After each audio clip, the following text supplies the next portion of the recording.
before I do that, I need to. Golly. Hello, everybody. Can I be heard? Yes or no? Let me know in the comment section because I need to know.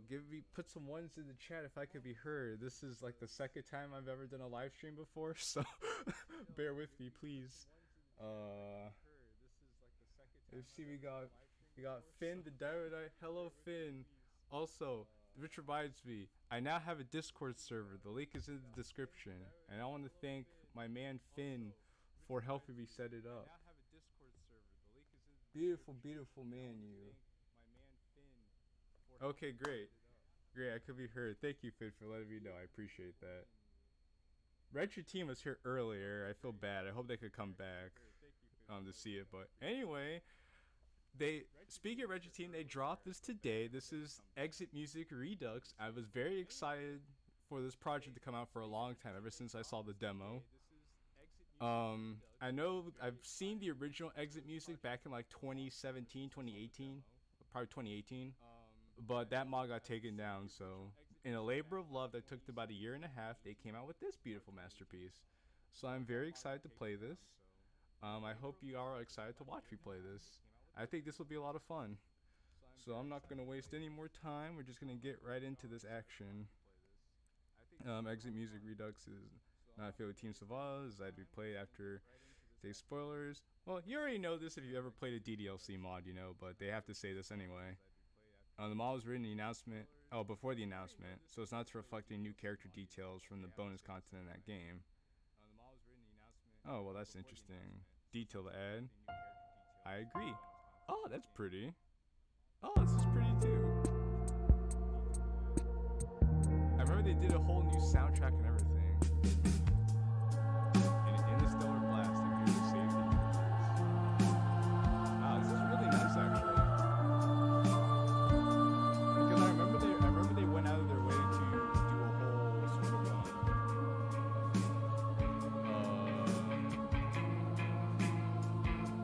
reboot and everything. Wow, I could definitely see the amount of work they put into this. It's a Discord presence, that sort of theme. I'll keep this theme. This looks pretty cool. I'll turn down the music volume a little bit. I know, right? The music does sound awesome. I'm very excited about this. I'm just making sure the music isn't too loud. But okay. So I think for that we have. All right, I forgot they have an actual music player. So as we play through, we can unlock all the music tracks and actually listen to them here whenever we want to. And then we have the gallery of the different backgrounds and CDs we get while playing the mod.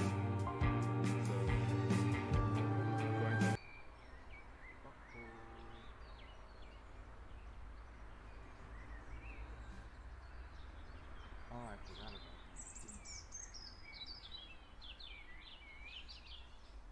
Oh, sorry about that. Oh, that was awkward. Anyway, should I go and wake her up? It's not a big deal to at least wait for her or help her get up. Even the simple gesture of walking her to school makes her really happy. Besides, I told her yesterday that things would be the same as they always have been. That's all she wants, and it's what I'll do for her. So I'm guessing in this timeline, we told Sayori that she'll always be our dearest friend. So sorry, Finn. I'm sorry. Yeah, I've made up my mind.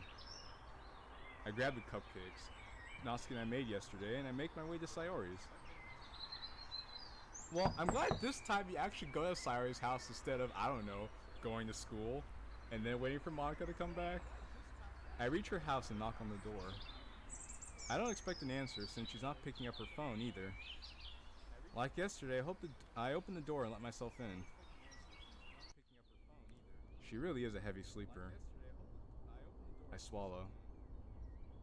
I can't believe I ended up doing this after all.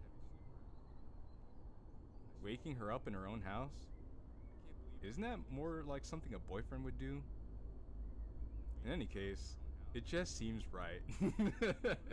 It just feels right. Outside Sayori's room. Uh-huh. What's going on? Oh, I knock on her door. Sayori? Wake up, dummy. There's no response. She leaves me no choice. I don't want to have to enter her room like this. Isn't it kind of a breach of privacy? But she really leaves me no choice. I gently open the door. Sayo? It's like, Sayo? Re? And... Wait, oh wait, I can right click. There we go. And there's Sayori. In her, PJs. Yeah, her PJs. That's what we'll call them. Killen? Sayori stands at the foot of her bed, a long rope in her hand. It's tied into a hangman's noose. Aw, shit. Oh god, that nearly got me. Yeah, Finn, but you know, things would have been different this time around. This time we caught her in the act. In the shock of the moment, I released my grip on the cupcakes. The tray clatters to the floor. Oh my god. It's... I'm so sorry, Killen. I'm sorry. I'm sorry. She breaks down into incoherent sobs. Zero like, bro, what did I walk into? I thought I was just gonna wake you up in your room. Next thing I see this. You're about to do something incomprehensible. Sorry, please. Jeez, Sayori. I should have known. It was obvious. I didn't listen. I didn't see the signs. I love the music, by the way. I think it's very fitting for the scene. I almost lost her. My best friend. The one I grew up with. No more Cinnamon Bun committing Sudoku. Amen to that, Finn. Amen to that. We're saving Cinnamon Buns here. Sayori lets go of the noose, dropping it on the floor with a heavy thud.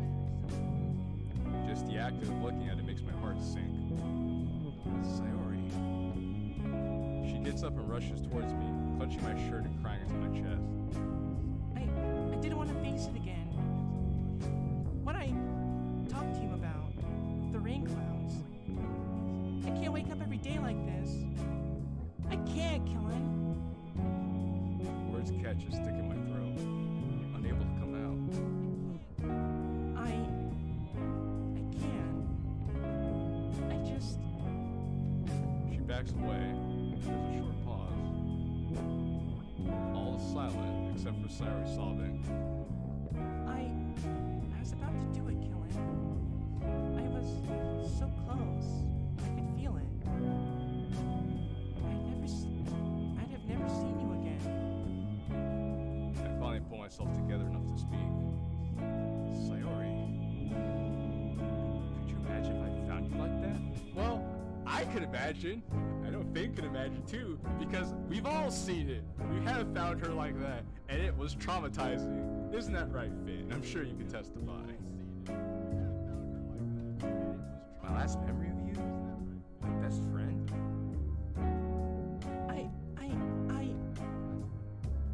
I'm such a failure, Killen. I've only ever been selfish. I can't even think about the one person that cared enough about me for a single second. Sayori, please listen. There's so many people who care about you. Monica, Yuri, Natsuki. I mean, not kind of the fact that Monica kind of, you know, pushed her toward doing Sudoku, but we're gonna set that aside for now. Your parents, who we've never seen before. I want... God, her parents. What would they think of this? I begin to hyperventilate a little. My whole body's shaking as if it's only just caught up with everything. Okay. Calm it, Killen. I steady myself a bit. You need to sort things out first. If it even can be sorted out. I choke back a sob and steady myself again. want you to remember that. You have a place here, and it wouldn't be the same. The Literature Club wouldn't be the same without you, Sayori. You're the glue that holds everyone together. And I know it wouldn't be. You told me yourself yesterday. Killen. Sayori wipes the tears off her face and catches her breath. Also, I saw her eyes blinking. Nice touch. I'm here for you. We all are. No matter what. Killen, don't. Sayori, you need to talk to somebody professional about this. Please, sooner rather than later. She wipes her eyes and sniffs. I don't think I'm ready. We can go another time. There's still the festival. I wouldn't want you to keep the others waiting. Screw the others. I almost lost you. The others can wait, at least for a little while. You're my problem right now, Sayori. Excuse me. Screw the festival. You're more important to me than that. Besides, this isn't something we can just put off. It's about your life, Sayori. What if something like this happens tomorrow, when I'm not here? I'm not going to force you, but I really think you should. They can help. If I didn't do everything in my power to help you, I can never forgive myself. You care about me too much, Killen. But I guess you're right. She gazes out the window for a long, silent moment. I don't want to feel like this anymore. If they can help, I'll try.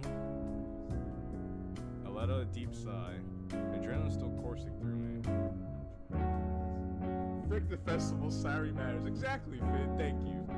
Also, let me know if you hear an echo or anything in the background, so I can adjust that real quick. Again, working on the fly.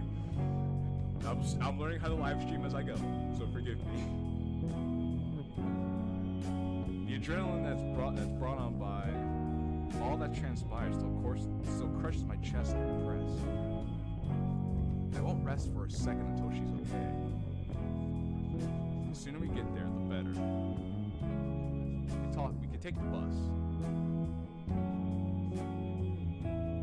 Well, I need to get changed first. Oh, right. You need to put on actual clothing. Yeah, of course. I nod and take a step out the door, reaching down to pick up the rope first. Just as a safety precaution, you know? I trust Sayori, but still. Just rather be safe than sorry. Just in case. She gently nods, shutting the door in my face.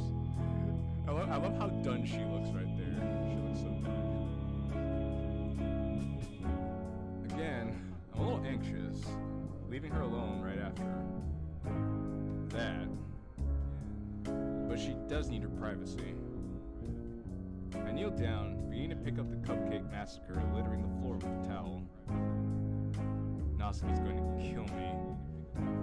Well, I wouldn't worry too much about that.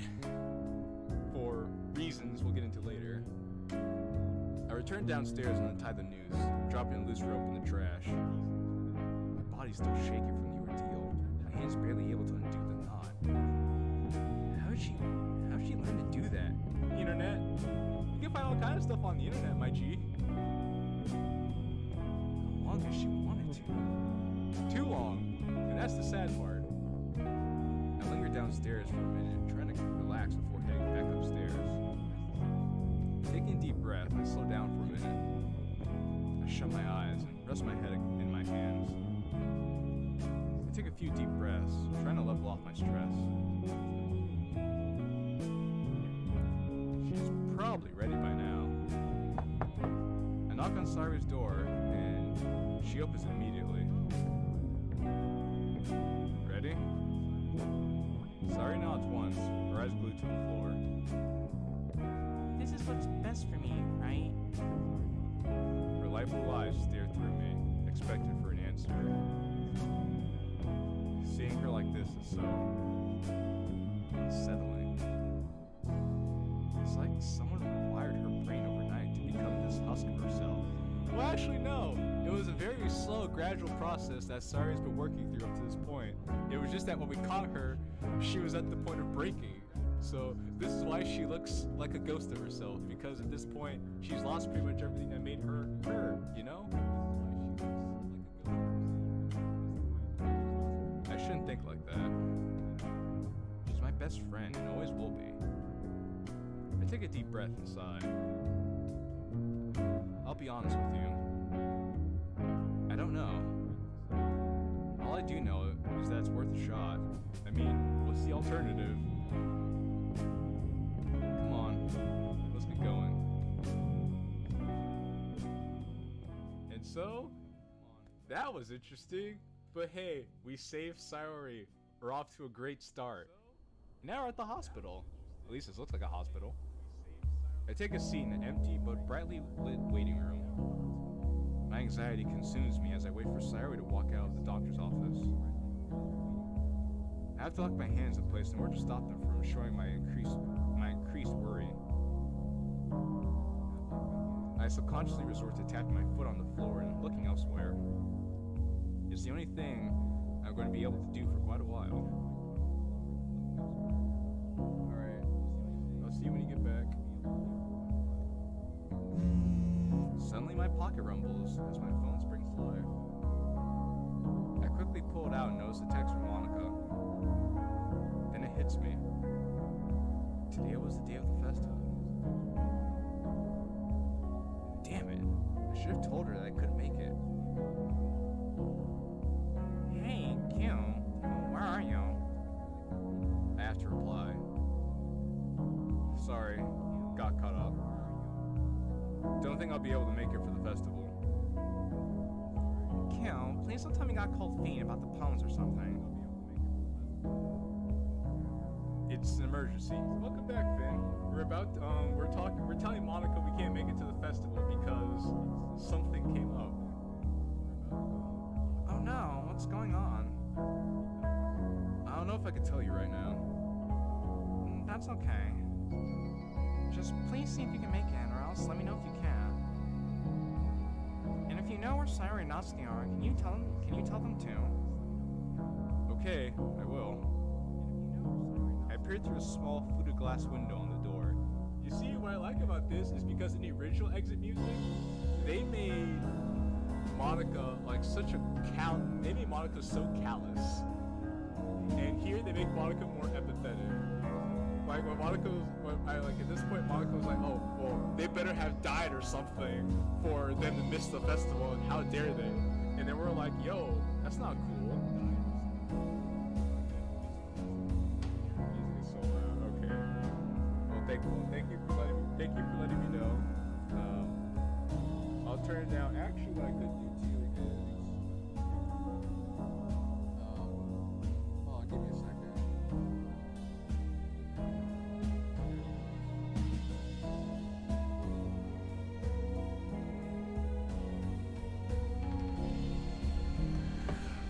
Okay, is that better? Can I be heard a little bit clearer now? Okay, is that better? Can I be heard a little bit clearer now?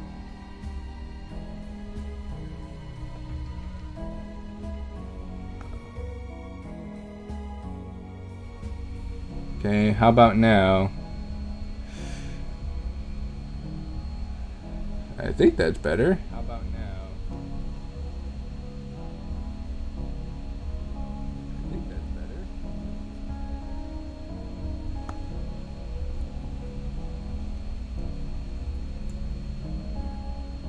Sounds better? Okay, cool. Thank you. Just to be safe, I guess, as well, I'll turn the music down a little bit more. Thank you. Just to be safe, I guess, as well, I'll turn the music down a little bit more.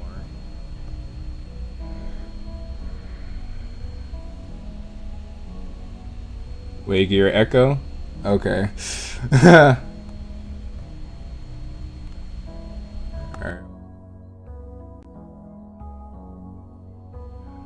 I'm looking so unprofessional. Ah! Can you still hear an echo?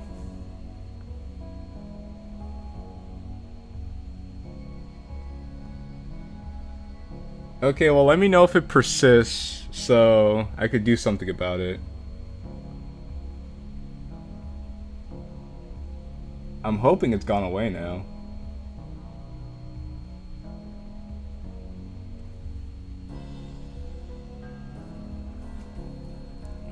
Do I still, let me, yeah, well, I guess I should keep talking, so yeah, yeah, if it sounds like I have echo or anything? No echo? Okay, cool. Great, awesome, thank you. Doing this live, yes. Thank you, Fid, for being so helpful. You helped me make the Discord server, and you helped me do the audio stuff, I love it. Sven! Sven, hello my friend, it's good to see you. I'm playing your new mod. I'm very excited to see what you guys did with the story.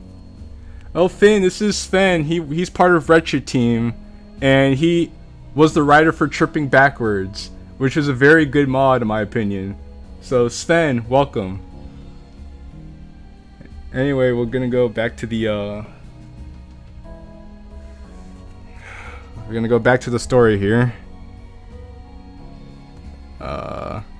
Also, if you guys could help me out by sharing the stream so people could come check out Exit Music Redux, I would be greatly appreciative of that, because I have a lot going on right now. I don't want to mess anything up.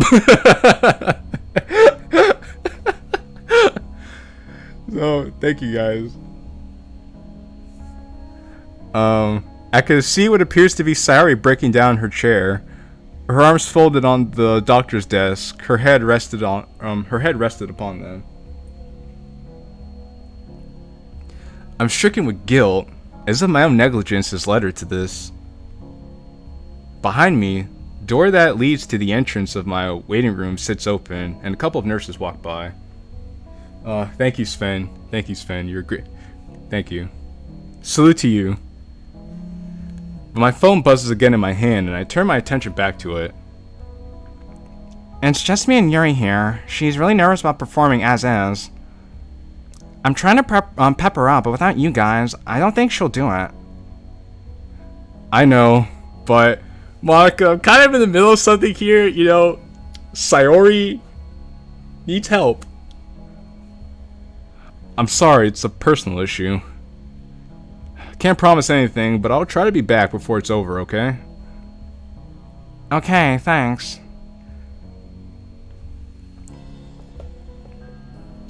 A couple more minutes of vital waiting pass by before I get another message from her. Never mind. Everyone's here already and they're waiting. Prob's gonna have to cancel a performance. I return my phone to my pocket, running my hands through my hair. Why now? I feel terrible for Sayori.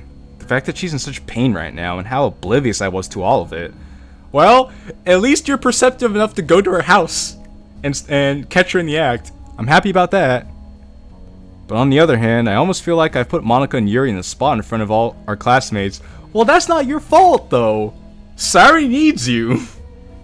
And we still know what happened to Natsuki. Though if you play the original Exit Music, you know what happened to Natsuki.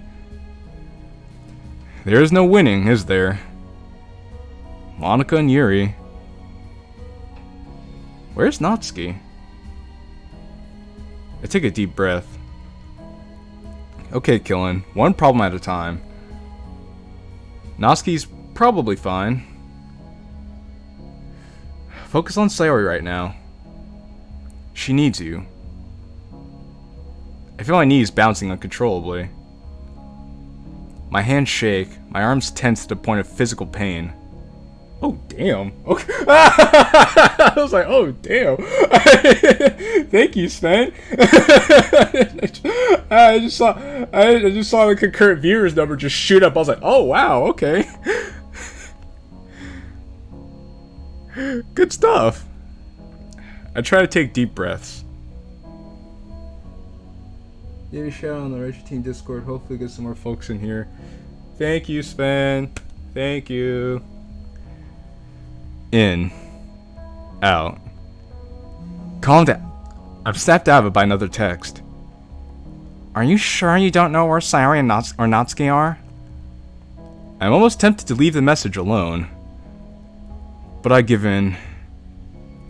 I already said I don't know. I don't like lying to people, but at this point, I can't tell her about Sayori. It seemed like I'm throwing her under the bus anyway. And I don't have a single clue where Natsuki is. It's just a white lie, for their sake. I texted them, but got nothing back.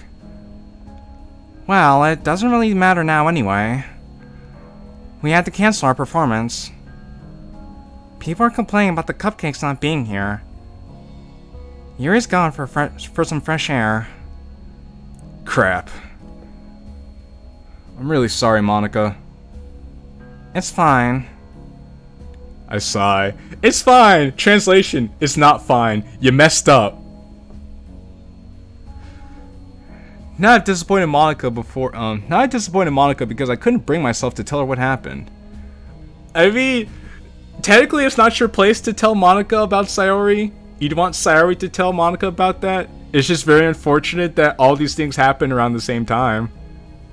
What are you supposed to do about it? I need to get my mind off of this. Oh, translation, it's not okie dokie. Exactly, Finn. It's not okie dokie. I could try and help her, for one, by getting a hold of Natsuki. I type out a message, hoping to get some answers. Hey Natsuki, are you okay? Monica said you were a no-show at the festival.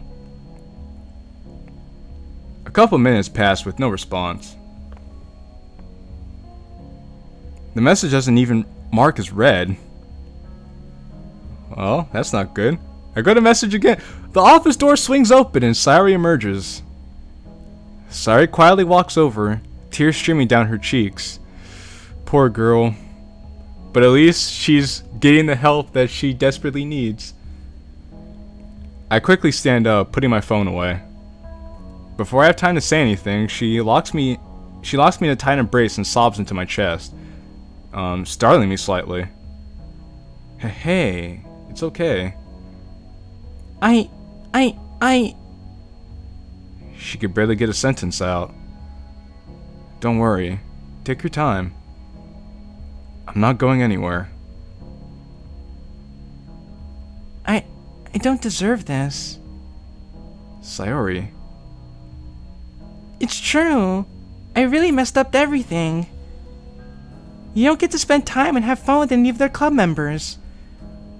Monica's probably upset about us not showing up for the festival. Poor Yuri's gonna be so embarrassed. And it's all my fault. My mind wanders back to Monica's text. Now, telling her the whole story seems to be a good call, for what that's worth.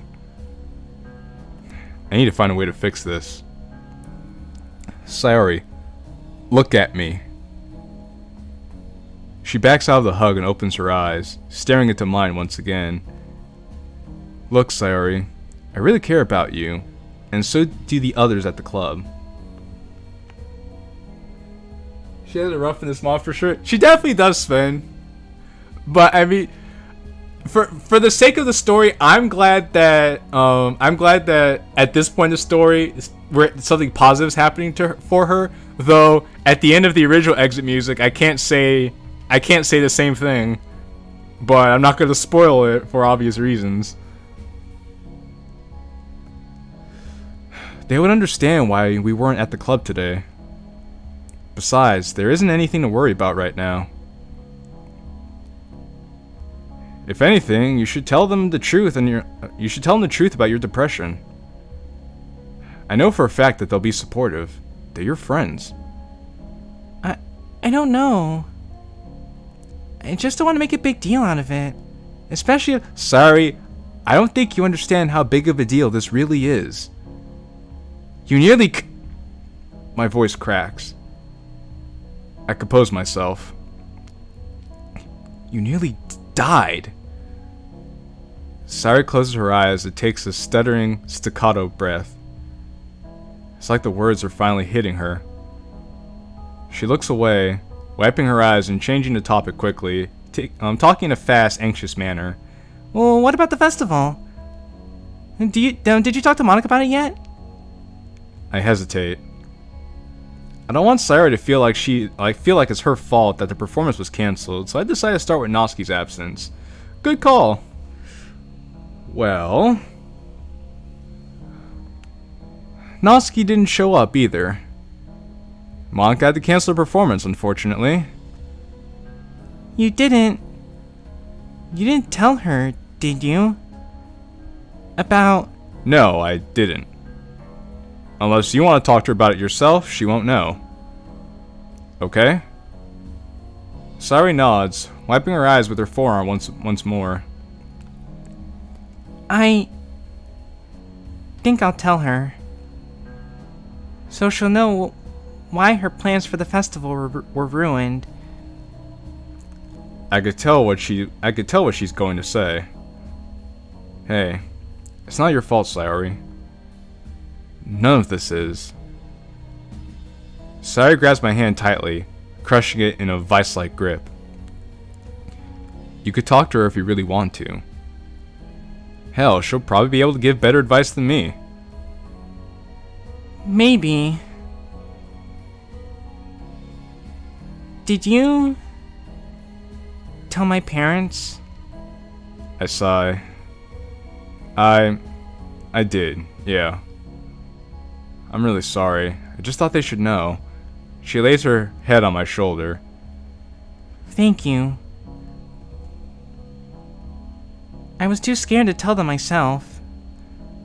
She leans in closely to me, her soft breast sweeping across my chest. It's a very intimate moment, but I suppose it's justified in this case. I guess I'm taken aback by how intimate this scene really is. She closes her eyes and lets out a pained sigh. I love you, Killen. Oh, that's why it's intimate. She basically confessed to us. I try to think of some sort of response, but I'm not sure it's the best idea, especially considering all she's been through today already. He's like, how do I tell her I don't love her back in a way that doesn't make her feel bad? Finn, big dog, I'm sorry, man. I'm sorry, Finn. This isn't the mod for you, man, because this isn't a Sayori mod, unfortunately. Instead, I hold her in a tight hug, being the only solace I could provide right now. I'm just glad she's here, that she's alive and breathing, that I still have a best friend. After a small bit, she steps back, sniffles and wipes her eyes. We should get going. There's no point in going to school now, so I suppose so. Actually, Killen, they're keeping me here for a while. Oh, it's okay. Yeah, this is actually a Natsuki-based mod, so I decided to play this because I actually haven't played a Natsuki-based mod on the channel. But that's why I'm playing Relapse, because Relapse is a Sayori-focused mod, so... I think it could help, like you said. Oh, she does, Sven? Oh, that's good to know. I didn't think it, because I don't think it was like that in the original Exit music. So if that's the case, then that's actually a pleasant surprise. They're keeping her on suicide watch. I take a deep breath. That's probably a good idea. They'll know how to look after you.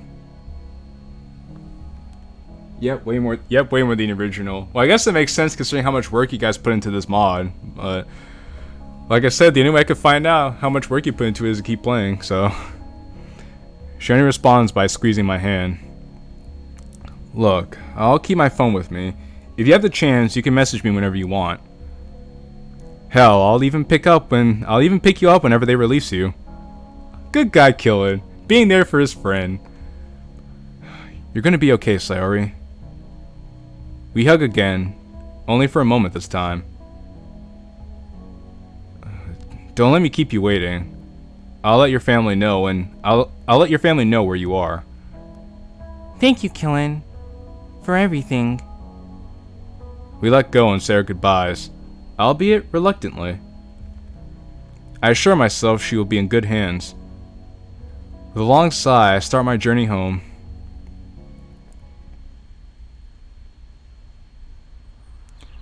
The mid-afternoon sun warms my back as I approach my house. Boy, what a crazy morning we had. Shoot, and we've been only live for half an hour.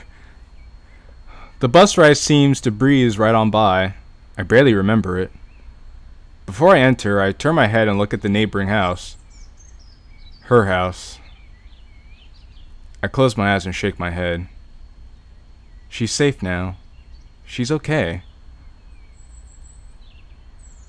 She's in a safe place and she will be okay. She's in a safe place and she will be okay. The mantra does nothing to quell my worries. I begin to tremble as I unlock the door. I mean, man, it's okay if you feel nervous because you had a very hectic morning. You did a lot, okay? It's okay to still feel emotionally raw and charged. The moment I enter the kitchen, I flick the light on. I hold my head and try to focus on something else. I can only stand here and breathe. Uh-oh. My body refuses to take another step. I can only focus on one thing. Everything tunes out. There's that feeling. That tightness in my chest. Oh, I can hear the ringing. Ah! The image of Sayori, noose around her neck, the frightened expression frozen on her face. Oh, damn it.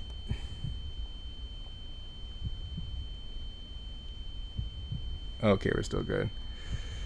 Uh-oh. No. Oh boy, this screen. No.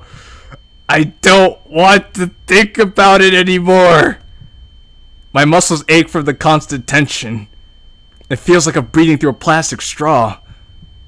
I can't help myself. I let out a horrible guttural noise. A freakish mixture of a scream and frustrated anger. I hear it reverberate off the kitchen walls, giving a second of echo to it. My throat is dry. My face is damp and my hands are trembling. After a few seconds of hyperventilating, I can almost breathe again. Instantly, my whole body begins to wobble and shake as adrenaline fades. I catch myself on the counter and vomit into the sink.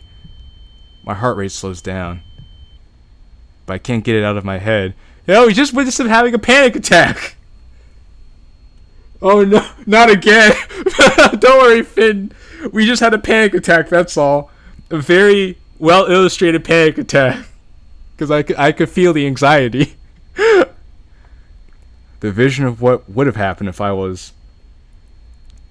can't think about it. I can't think about it. Distraction. Now!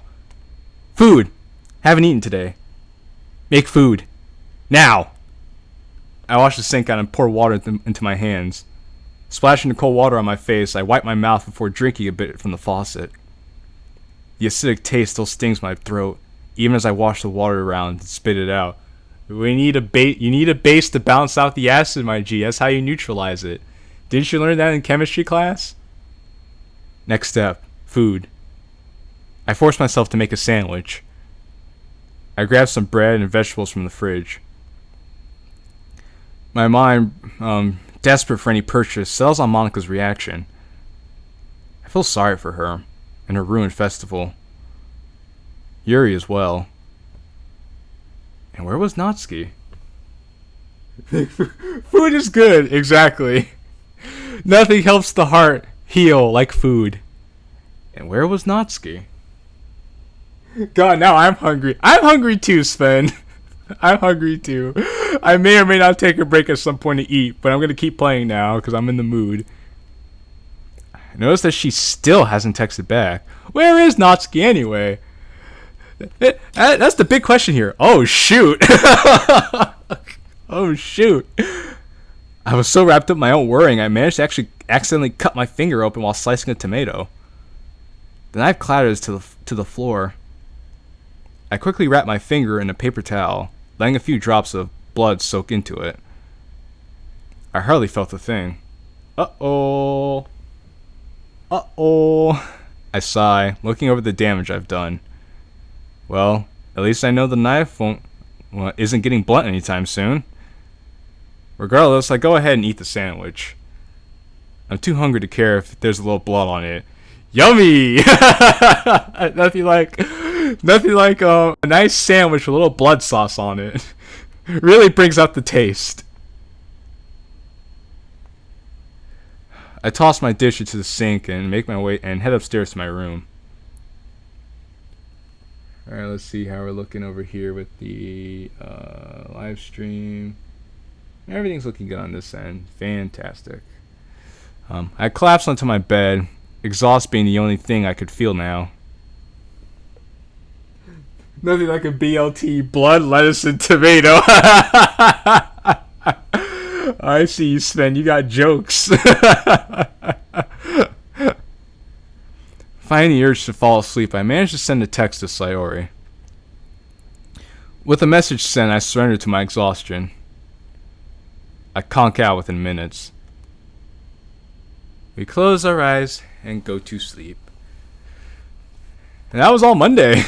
Tuesday, the 26th of September, 2017.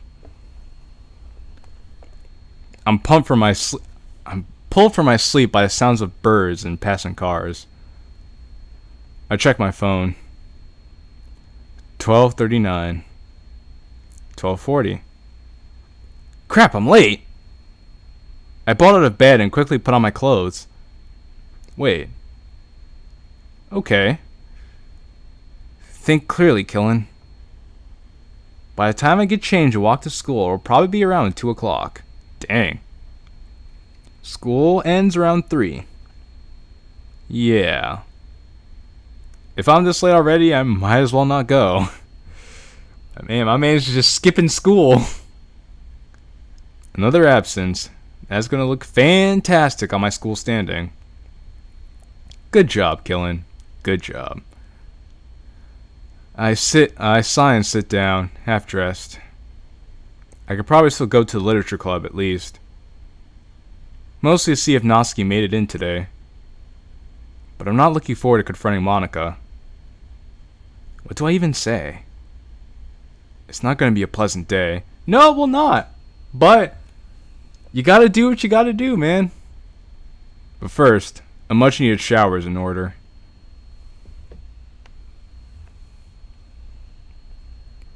I step out of the bathroom, feeling fresh and clean. So fresh is so clean. I check the time again. 13:06, which is 1:06 for those who can't tell military time. How long was I even in there? At least I feel less tense now. It just occurs to me, neither Natsuki or Sayori have responded to me. I haven't heard a peep from either of them. My fears have crept their way back, rooting themselves in the pit of my stomach like a vile tumor. I figure they might have taken Sayori's phone or she turned it off. But that's not a big deal right now. She's in a safe place and she'll be okay. But Natsuki, I'm tempted to call her, let her know what's happened. But the rational side of my brain interrupts. What if she's in class? What if her phone is broken or something? Well, I remember how this happened in the original, but we'll see how they handle it here. She could be fine for all I know. Damn it. I almost wish I were omnipotent, so I wouldn't have this painful, crushing worry. Well, if you were Monica, maybe, but you're not Monica, unfortunately.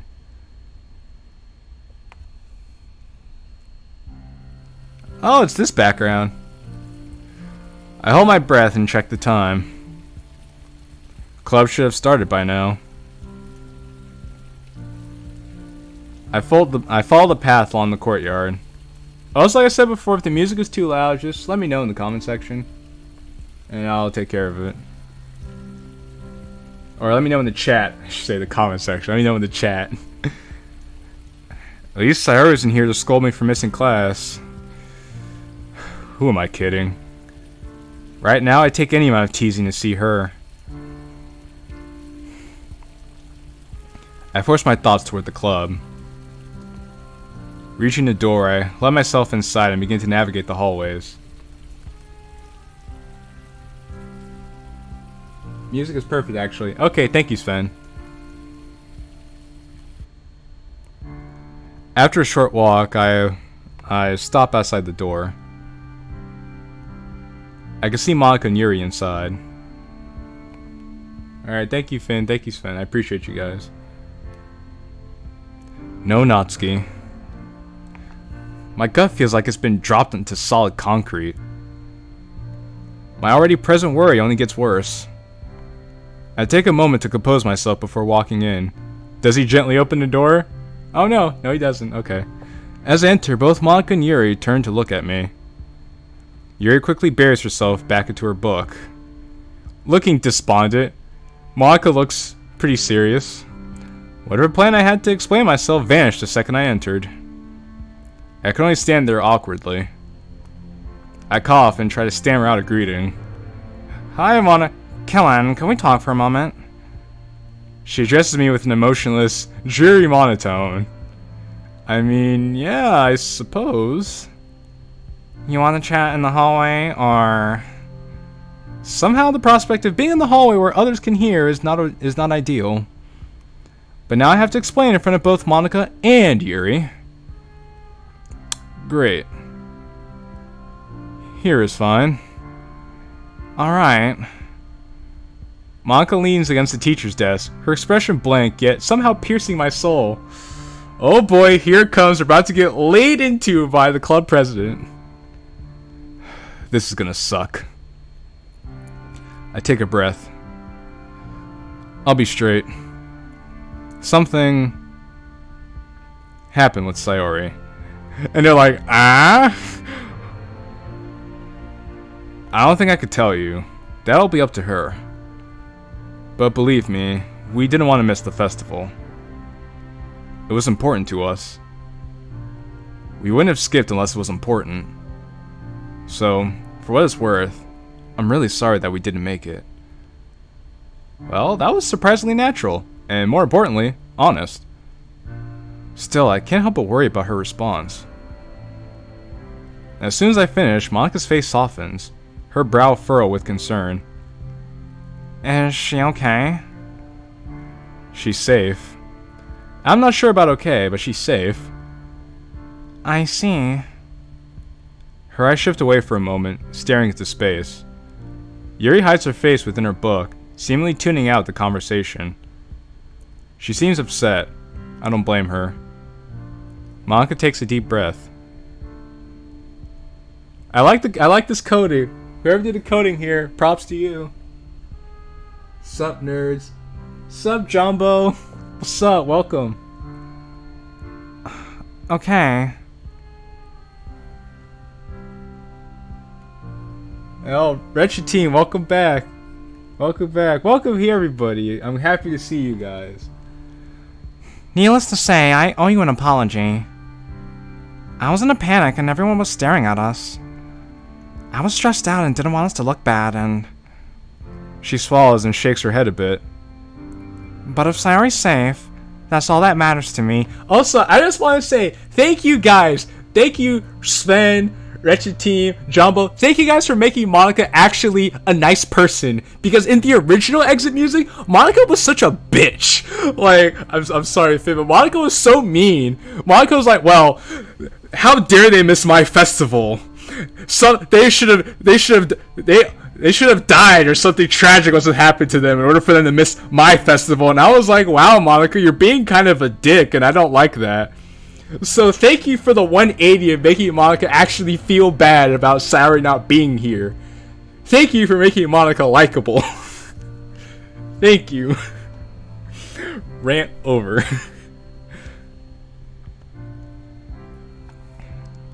I'm sorry, Kellen. An awkward smile ensues. And an awkward silence ensues. I have a feeling that the festival failure hit her harder than she's letting on. While it was necessary, I still feel awful for contributing to its failure. Not that you really had any control over that. It's alright. I'm sorry too. Monica nods before rubbing my upper arm a bit. Wait, what? Monica's rubbing his upper arm? What? Why would she be doing that? This seems kind of awkward. Hey. Are you okay? I pause. Oh, okay, now I see why she's doing that. I was like, that seems kind of forward for Monica to do. But, alright. Throughout the last day and a half, I haven't had time to reflect on my mental state. Well, beyond the lens of anxiety and stress anyway. Nobody's really asked me, so I pushed that task aside for more important things. Not really, but it's nothing to worry about. She nods. If you insist.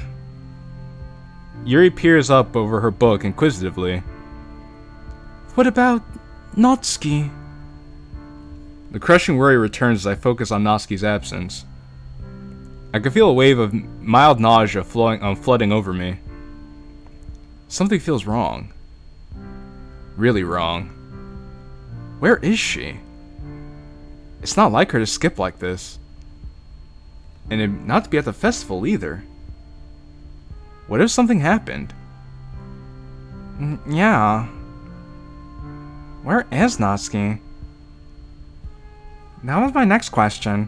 Where in the world is Natsuki San Diego? I haven't heard from her. Like, at all. She wasn't with you? No, she went home on Sunday after we baked the cupcakes. I haven't heard from her since. The room grows quiet. Yuri sits down, staring ahead blankly before us, aimlessly flipping through her book. Monica closes her eyes and sighs. Okay. Well, I'll have to. Something catches my eye. Outside the clubroom door, something pink. The flash of a familiar shade of pink. Natsuki? Was that? Am I just seeing things? Well, it's better that I find out rather than standing here contemplating it. I'll be right back. Oh. Alright. I probably cut her off from what she was saying, but this is more important. I need to know if Natsuki's okay. I make every attempt to walk to the door normally and resist the urge to sprint. Just as the door closes, I break into a jog down the corridor. No, it's Dio. Okay, Sven. I round the corner and... I see the train coming. It's coming around the bend. Hey, look, it's Natsuki, our dearest old friend. Natsuki, Kellen, keep your voice down. Please. She looks around like she's paranoid about being heard. Also, I love how sketchy Natsuki looks here. She speaks in a harsh whisper. I know, Kellen. I missed the festival and it's my fault, and I know that, okay? I don't want them to come out here and start bitching at me and... Natsuki. She stops her tangent. I've missed you. I've been really worried. I am worried. We all are. She looks at me with a reaction that can only be described as complete shock. You? I missed you too, okay? Oh, she straight up admits it. That's nice. A lot. I'm sorry that I missed the festival. Dawn chorus hype. Yo, Sven, I don't know who. Well, actually, I do know who because you put it in the credits. But I'm really digging the music here. The music is really setting the mood. I'm loving all the original tracks. I'm sorry that I missed the festival. I really wanted to go. It's okay. Syra and I weren't exactly punctual either. She looks at me with confusion. It's just, I debate telling her. From what I know, Syra considers her a best friend alongside myself and maybe Monica. I contributed to 2 tracks myself. Silent and Stacker mostly. I contribute 2 tracks myself. Oh, okay. Well, as I said before, great work to everybody involved. But let me know what tracks you contributed to if we get to them, okay, Sven? Because I'm curious to know. She'd want Natsuki to know. At the same time, I don't feel comfortable with it. That's her decision to make, not mine. Just like with Monica and Yuri. Something doesn't sit right with me about lying to Natsuki. But I'm not really lying, right? No, you're just withholding information. It's just an admission. Something happened. Sayori couldn't make it. Kellen, that sounds bad. Is she okay? She's safe, at least. That's all I can say for now. I feel terrible not being upfront, but I'm sure she'll understand if Sayori tells her. I quickly changed the subject to the topic most on my mind. Which brings me to my own question. What happened on Monday? Are you alright? Oh, that. We had a problem at home. Had to help my dad to fix something. Ah, that's what it is. Helping her dad fix things. Okay. So, I couldn't answer my phone. I'm sorry. Huh. Her explanation seemed plausible enough, but I can't shake a bad feeling about it. A really bad feeling. A feeling bad enough to make me not believe a word she said. However, if she is lying to me, of all people, she must be doing it for a reason. I don't press it. Alright, fair enough. Natsuki exhales and rocks back on her heels. So, that's why. Can't wait to get chewed out by Monica. She was worried about you when I told her I hadn't seen you. You should talk to her. Yuri, too. They're worried? She seems to react with genuine surprise. She's like, People care about me? Yes, Natsuki, people care about you. You know, despite your differences, Yuri does care about you. She sighs and picks up her bag. Not today. I need some time to myself, you know? Plus, I need to be home early today. Need to start dinner. Oh. Alright. I'll see you tomorrow though, okay? Promise? I promise. She gives me a weak but honest smile. It looks very honest. Alright, get going. Don't let me hold you up. She waves and walks down the hallway. Yo, if you guys are hyped for the first appearance of Natsuki in Exit Music Redux, be sure to hit the like button because come on, man, this is the premier character of this story. I start to head back to the club room. Before I round the corner, I look back. I see her at the stairwell, glancing back at me. She's tearing up. Aww. I hold up my hand. She does the same before heading down the stairs. I sigh and head back to the club. As disappointed as I am that I didn't spend more time with her, she's safe. Well, safe being the operative term, she's alive. That's good. I'm happy that she's alive. She's alive. There we go. That's better. Jeez, Why was that first thing? Jeez, why is that the first thing I think when I see her again? I really need to calm myself down somehow. Well, at least there's the...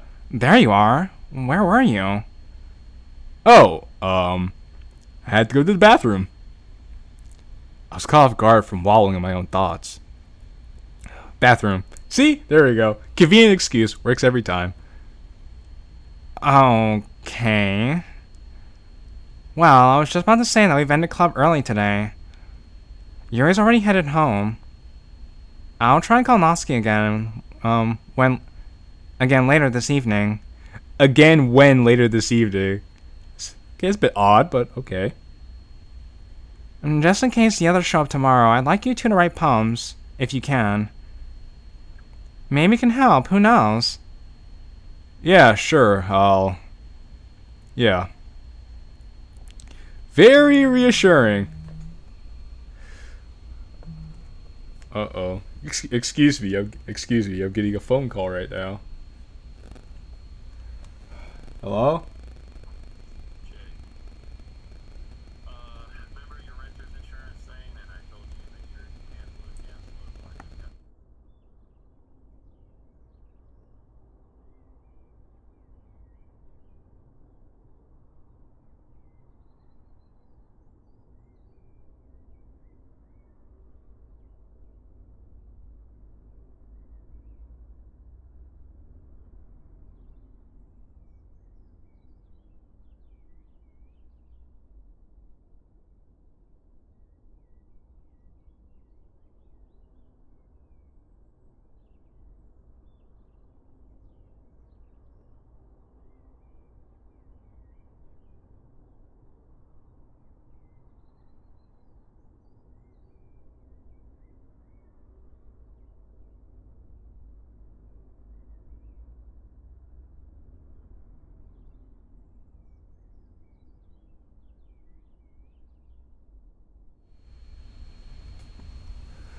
Sorry about that, you guys. I got a very serious phone call of something I need to take care of later. Quite unfortunate, I must say, but anyway, back to the show. I grab my bag, wave to Monica, and start my way home.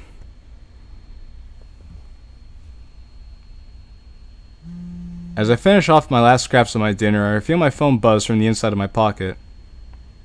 Discarding the dirty plate in the dishwasher first, I pull it out and check the notification. A text from Sayori? Hey! We've been waiting to hear from you, Sayori. Several of them, in fact.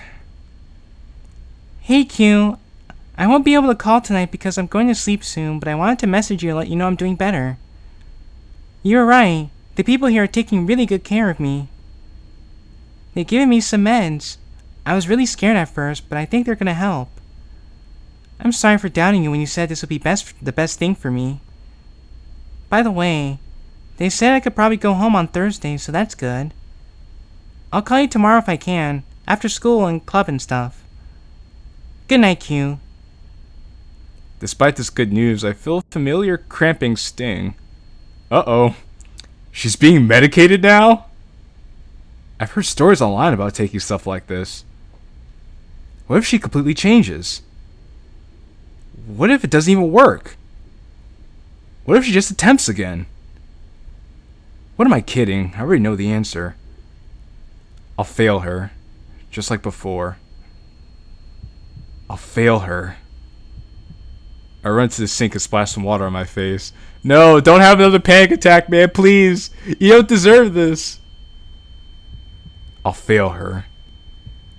And she'll be dead. And it'll be all my fault. I can't bear the thought of her being alone, treated with only by pills and encouraging words. I have an urge to run to the hospital and be right next to her, making sure she's safe. You know, I'll admit, Sven, I do appreciate the fact that the MC is paying more attention to Sayori this time around, because in the original, like I said, in the original exit music, once Sayori kind of went to the hospital, Sayori just kind of got put to the wayside in favor of Natsuki. So I kind of like the fact they're trying to give attention to both of them, because rightfully so. He has a right to be concerned equally about both Natsuki and Sayori. I want to see her be happy again. Be the Sayori I've known for so long. But I can only see her strangled corpse dangling from her ceiling fan. That's a strong ceiling fan if it could support Sayori like that. Why is this happening to me? I never felt this way before. Constantly on edge. Overthinking and overreacting to news I should be happy about. Deep and terrible worry whenever I had the slightest bad thought. I can't keep going like this. My hands tremble. I send a message back to Sayori. Glad to hear you're doing better. See you soon. See you soon.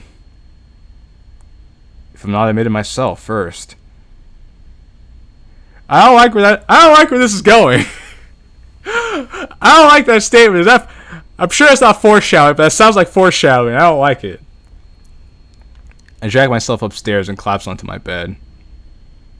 These past couple of days have left me completely drained. I can't bring myself to do much of anything other than worry and sleep. And with the heavy toll this day has taken on me, sleep takes me. Wednesday, the 27th of September, 2017. We're just chucking along here. We went through Monday, Tuesday, now we're on Wednesday. God, I'm in over my head here. Given how quickly my classes are moving, missing 2 days of school have taken a toll on my studies. I have a lot of catching up to do. I can hardly focus on what the teacher is saying. It all seems so trivial given what happened with Sayori. And Natsuki. Perhaps I'm worrying about nothing. No, you're not. I would say you're over-worrying, but you're not worrying about nothing. Sayori may very well be seriously improving. Maybe Natsuki is telling the truth and I'm just paranoid. Regardless, one thing's for certain. I'm slowly becoming a nervous wreck. Fantastic. My already dwindling focus runs out completely. All that's on my mind is a sense of foreboding doom and the anxiety of an uncertain future. Oh joy, if that's not foreshadowing, I don't know what is. The lesson from hell mercifully ends as the last bell rings. Also, is that a recorder? That bell sounds like a recorder. And just like that, I'm brought back to reality. Back to life, back to reality. I hastily chuck my materials into my bag. I'm the first one out the door. Following the now familiar route to the club, I weave through the crowd of students making their way to the staircases. Nope, it's an electronic bell sound. Oh, I figured. In my opinion, it sounds like a recorder blowing a single note, but I believe you.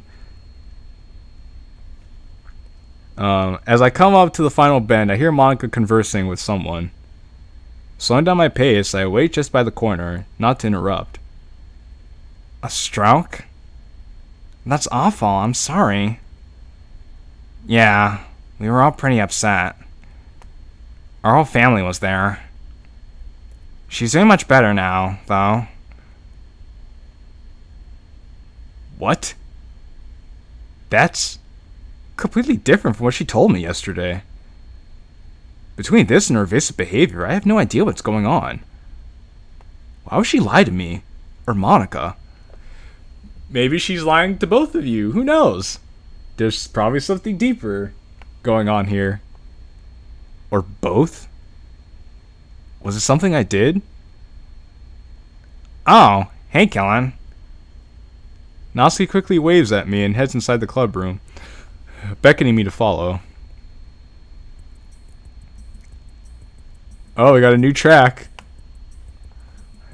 As I enter, I hear Monica and Yuri already engaged in a conversation about something. Sounds like they're talking about a book Yuri's been reading. We move past and head straight toward the windowsill, our usual spot.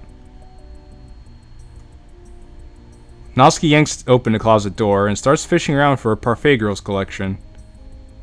I hold back. A stroke? Really? I feel a bit sick. She is hiding something, that much is clear. But what? That's the million-dollar question, isn't it? I have to broach the subject with her. Natsuki returns, box in hand, and rifles through it for the first volume. I quickly spot it and pull it from the box. We then slouch down and sit against the wall.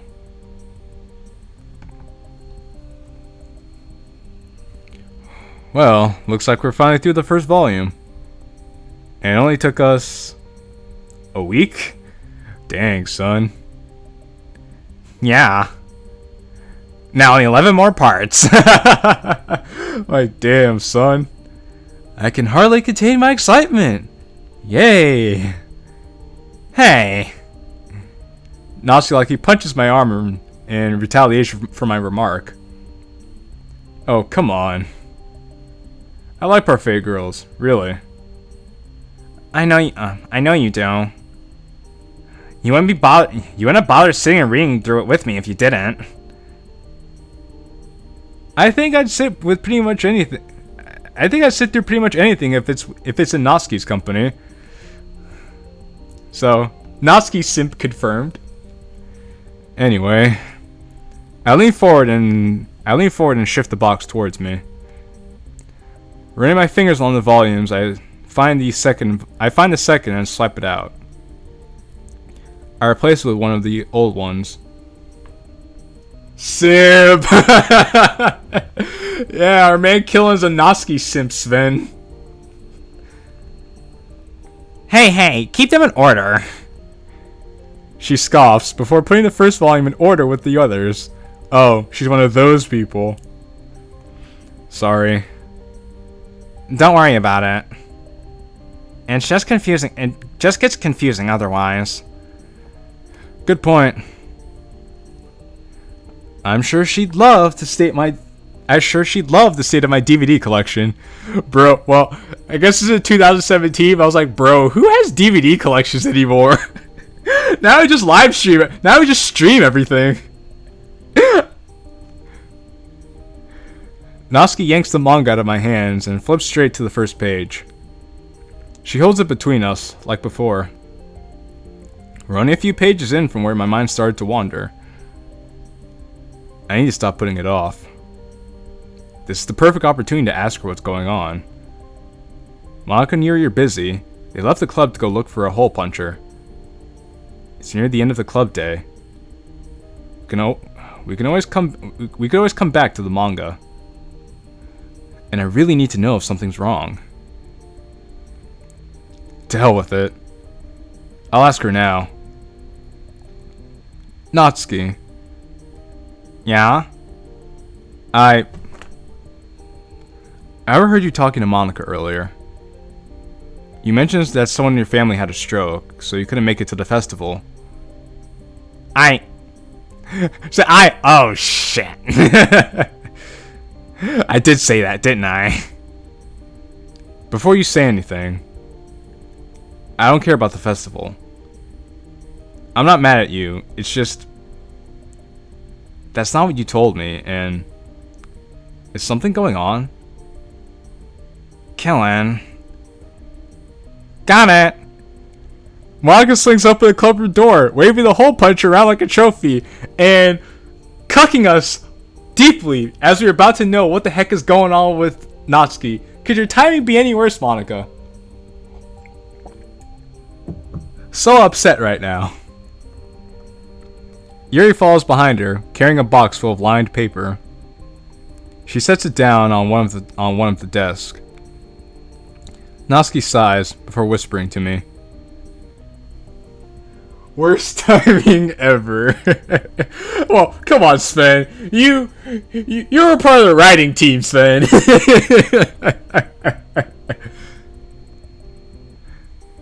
Not here. The fountain. Outside. Oh, we're gonna get to that part? Oh, I'm so excited for this part, Sven. I nod. Though, is it the same in the demo? If it's the same as it is in the demo, I'm excited. Natsuki stands up, stretching for a moment. I follow, stuffing the second volume of Parfait Girls back into the box. Should I bring this outside with me? No, just leave it in the club room. You could come back to it later. Maybe. Just in case she wants to read. It's similar but different. Okay. I could tell she's upset. Maybe having the books there will take some pressure off of her. As I heft up the box, Monica turns her attention to me. Hey, Kellen. Hey.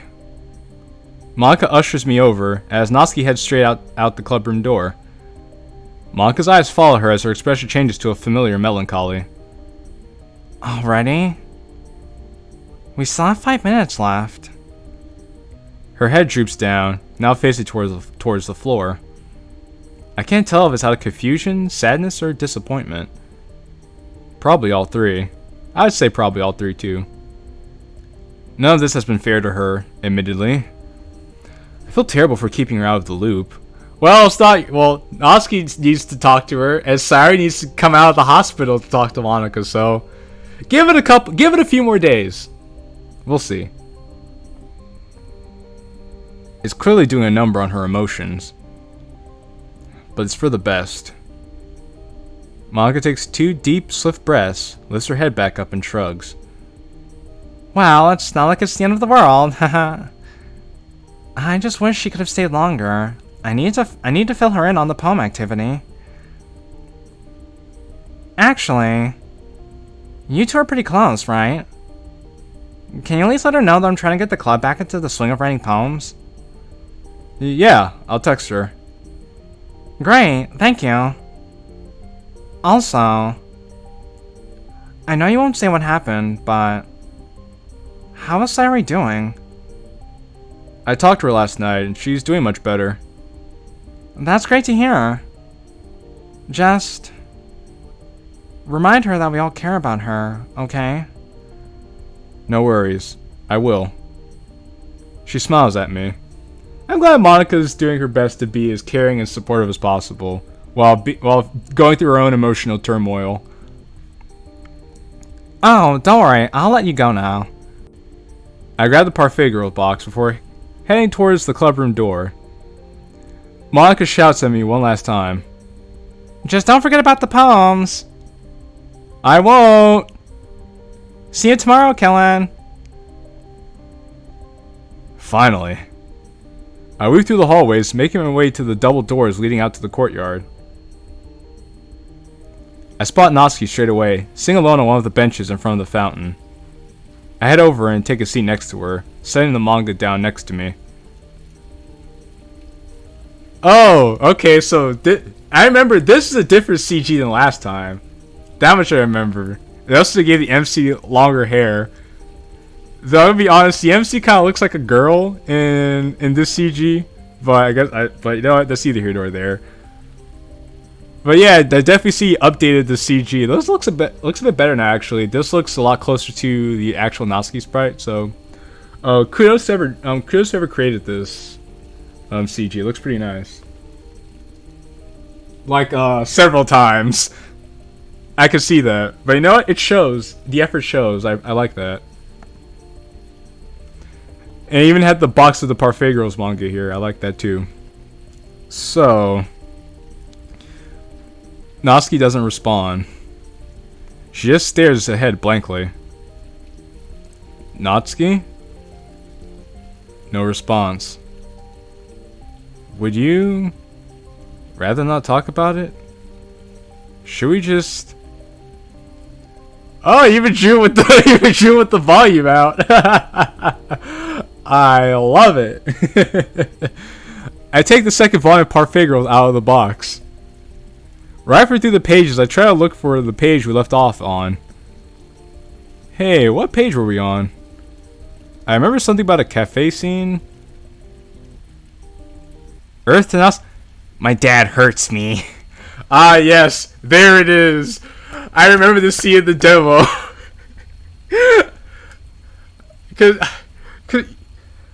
Okay, bear with me for a second here. I'm gonna explain this. When I first saw this scene, I was reminded of the bridge series created by 2GS Abridged with Trunks and DBZ, where Trunks is like, my father beats me. So it's basically what I thought about when she said this. And now she's like, my father beats me. I'm like, oh, okay. Just gonna drop that on us like that. I guess the only way you could really talk about it is just to be direct. So, I mean, just gotta be direct about it. You know, just say, my father beats me. Also, I love the shadow coming over the MC's face because he's like, do what now? So, yeah. Natsuki finally confessed to us that her father beats her.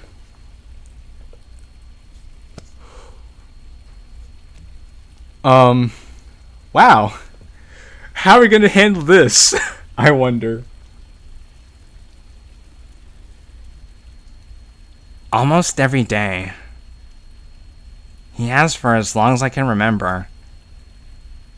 I missed the festival because he had a bad morning and threw a bottle at me. He stopped me from leaving the house. Wow, Natsuki, that's so cool, but who asked? Damn, Sven, you're a savage, bro. He's like, wow, Natsuki, that's great and cool and all, but nobody cares. Go tell somebody who cares, Natsuki. Made me clean the basement when I cried. I wanted to go, I really did. It's funny, really. And now he just looks pissed. He's like, I want to kill that son of a bitch, wherever he is. I really did want to perform my poem after all. It probably would have been fun. But yeah. Now you know. I can't help but overstate how awkward this is. This is just extremely awkward. But you just gotta be direct, I suppose, like I said. Also, nice music. Without even thinking, I pull her closer to a warm embrace. This is one of your contributions? Nice, Sven. I dig it. I like it.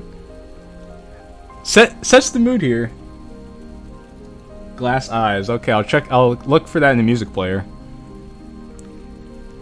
She flinches slightly at first, but then reciprocates, gripping me firmly.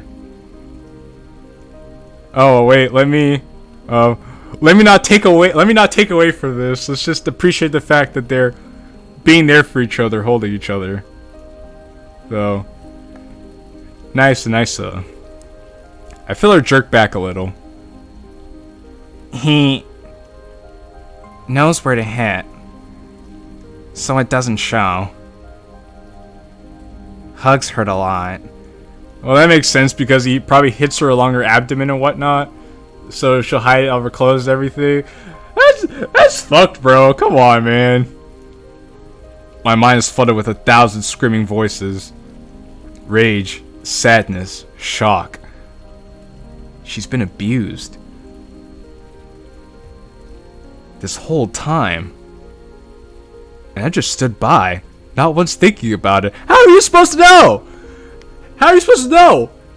Were you supposed to notice the signs of Natsuki being abused? What? It's not like Natsuki would have outright told you about this. He's like, how could I not see this coming? How would you have known what to look for? Like, come on, man. Be reasonable here. Her poems, her absence, her self-isolation, all of them, signs that I've ignored. Okay, well, self-isolation, fine. Her bit of an attitude, fine. Her poem, Amy likes spiders. And then when she said, I wonder how my dad... I can't even think about how my dad would feel about this if he found out. Okay, I'll give you that. But calm down, man. Calm down. You're acting like you're supposed to know a lot. You're just a high school student, bro. I feel my chest tighten and my lungs start to burn. The familiar sting of anxiety. Natsuki. You can't stay there. You can't. She looks into my eyes, tears beginning to form. What am I supposed to do, Killen? He decides where I go and when. No one would believe me. I have nowhere to go. And even if I did, The levee breaks. She pulls herself into me, tears staining my shirt. Between sobs, she's barely able to choke out a sentence.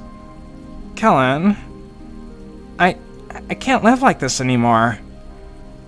But I don't know what I can do. I have an extra room. You'd be safe. Ah yes, here we go. I'll save you, Natsuki! You can stay at my place! What's the worst that could happen? This probably won't be a permanent solution, but it'll get you away for long enough for us to do something about him. You just need a way out. And you need it now. Natsuki wipes her tears from her eyes and shakes her head. You know I can't do that. I don't want to be a burden to you. Besides, he would never let me go. No matter what. He'll never let me go. And we're like, never say never, Natsuki! Never say never. I mean, I could get you out of there. Or at least, I'll die trying. I'ma save you, baby girl. Give me, I don't know, a day. I'll come up with something. Some way. There has to be a way. Kellen. I'm serious, Natsuki. She sits silent for a moment. Natsuki pulls away from me, wiping a tear from her cheek and sniffling. You can't get involved, Kellen. I shouldn't have even... Please. We'll figure it out. I can't let you stay there, Natsuki. You don't get it. This will only make things worse. Think about the long term, Kellen. I don't know if we should do this. Or if it'll even change anything in the first place. I know that you want to help. But... Natsuki, the only thing we should be concerned about right now is your safety. Because it's not going to get better if... Well, if you stay. We both know that what he's doing isn't okay. So I'm trying to put a stop to it now. Please, work with me here. I already told you to have a spare room for as long as you'll need it. We're just gonna get you and your stuff out of there as soon as we can. Please. She takes a deep breath. Damn it, Kellen. Why do you have to make this so hard? I don't know, okay? I just... don't know. Natsuki stares at the ground silently. I could only assume she's mulling the options over in her head. Taking a deep breath, she makes up her mind. As if on command, she rises from the bench. I follow. You're right. Also, wow, I see you got the tears. You got the tear stains on her face. Nice touch. Nice touch. I know it's not okay. Would you really want me over? Of course. Why wouldn't I want you over? You're my love interest in this mod. You're being abused by a horrible parent, and this is basically your only way out. There's a no-lose situation for me having you over at my place. Without a doubt. As long as I could keep you safe. We just need to figure out how to, well, get you out of there first. Does she even need to go home? I mean, I could just walk you to my house now. And it wouldn't work. He's expecting me home.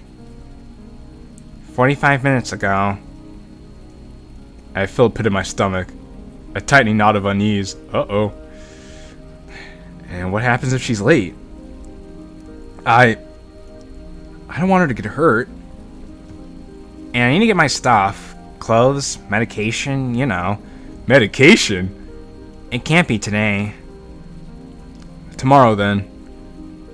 We can't waste time. You'll have time to get your stuff packed and ready to go. I'll have time to figure out how the hell we're even gonna... This is so messed up.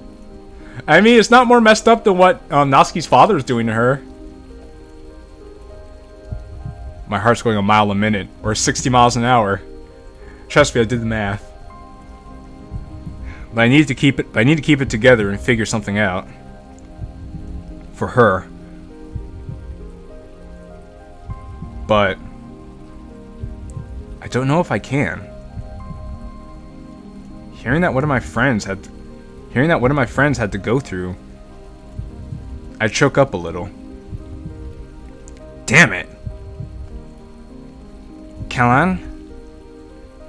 Are you okay? No, I'm not okay. Nothing about this is okay, Natsuki. I'm having a moment right now because of you. This is just all kinds of fucks, okay? Please understand what we're going through here. You're getting a little... No. I'm fine. We just have to figure this out. I think... The buzz of a mobile phone startles both of us. Uh-oh. We fall dead silent. Is it Natsuki? Is it Natsuki's phone? Is it Papa calling? Is it Papa? Natsuki slowly pulls her phone out of her pocket and puts a finger in front of her mouth, mimicking a shush. She starts wandering away from the bench to avoid the gushing noise of the fountain. With bated breath, she answers. Seconds go by, followed by minutes. Each one feels like an hour. Each one worse than the last. Several steps behind, I could still make out her father's shouts over the line, her expression dropping more and more with each and every word. Natsuki visibly flinches a couple of times, yanking the phone away from her ear as she does. Before long, it's over. Natsuki turns to me, defeated. Yo, good job making Natsuki look so scared. Good job conveying the emotions of the sprites. You really feel for her right now.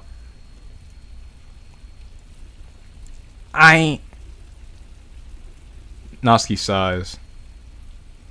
I gotta go home now. I'll walk with you. I don't know if that's a good idea. Well, I do need to find out how to get to your house. And I want to be there for you. She gulps. Okay. We should go then. Natsuki wipes her eyes with her sleeves and sniffles. Nodding, I quickly collect the Parfait Girls collection before we rush out of the school gates. Guessing I'll be putting that in the clubroom after all. While we're walking, she shoots a quizzical look my way. By the way, why'd you bring Parfait Girls? I thought that you wanted to read. So you brought the whole box? I don't know. I thought maybe you just like having it nearby, you know? Like a comfort thing. I guess it is, isn't it? Never really thought about it that way. She pauses. Well, I can't exactly take it home with me. Dad would rip it to pieces. Don't worry. I'll keep it at my place. For safekeeping. Too late to take it back to the club, I take it? Yeah. Fine. She appears to be uncomfortable with the decision. I mean, if you're gonna trust anybody with your manga collection, you might as well trust this guy. Before showing a weak smile. Just be careful with them, okay? They're important to me. Of course. We step out into the sidewalk, outside the school gate, Natsuki leading the way. It's nice to see Natsuki smile like this, but I guess it's the calm before the storm, right? Our entire walk is punctuated by silence. But as we turn the corner, Natsuki speaks up. It'll be that one on the right. Oh, this is the house. This is Yuri's house in blue skies. She motions toward her house, her arm wavering a little. We stop a few doors down. Not quite sure what to say now. I set the manga down the sidewalk for a moment. Natsuki stops, giving my hand a quick squeeze. I return the gesture, making sure to be careful. I don't want to hurt her. I'll see you tomorrow. At the club. And, Kellen. Thank you. She whispers, her voice shaking. That must have taken her a lot to say. It's okay. I try to reassure her, but I can't even reassure myself. She releases me from her grip. I think it's best if you hold back here. Uneasy, I nod and wait a few doors down. Natsuki continues onward, head down, clutching her backpack. As she approaches her house, her head cranes up.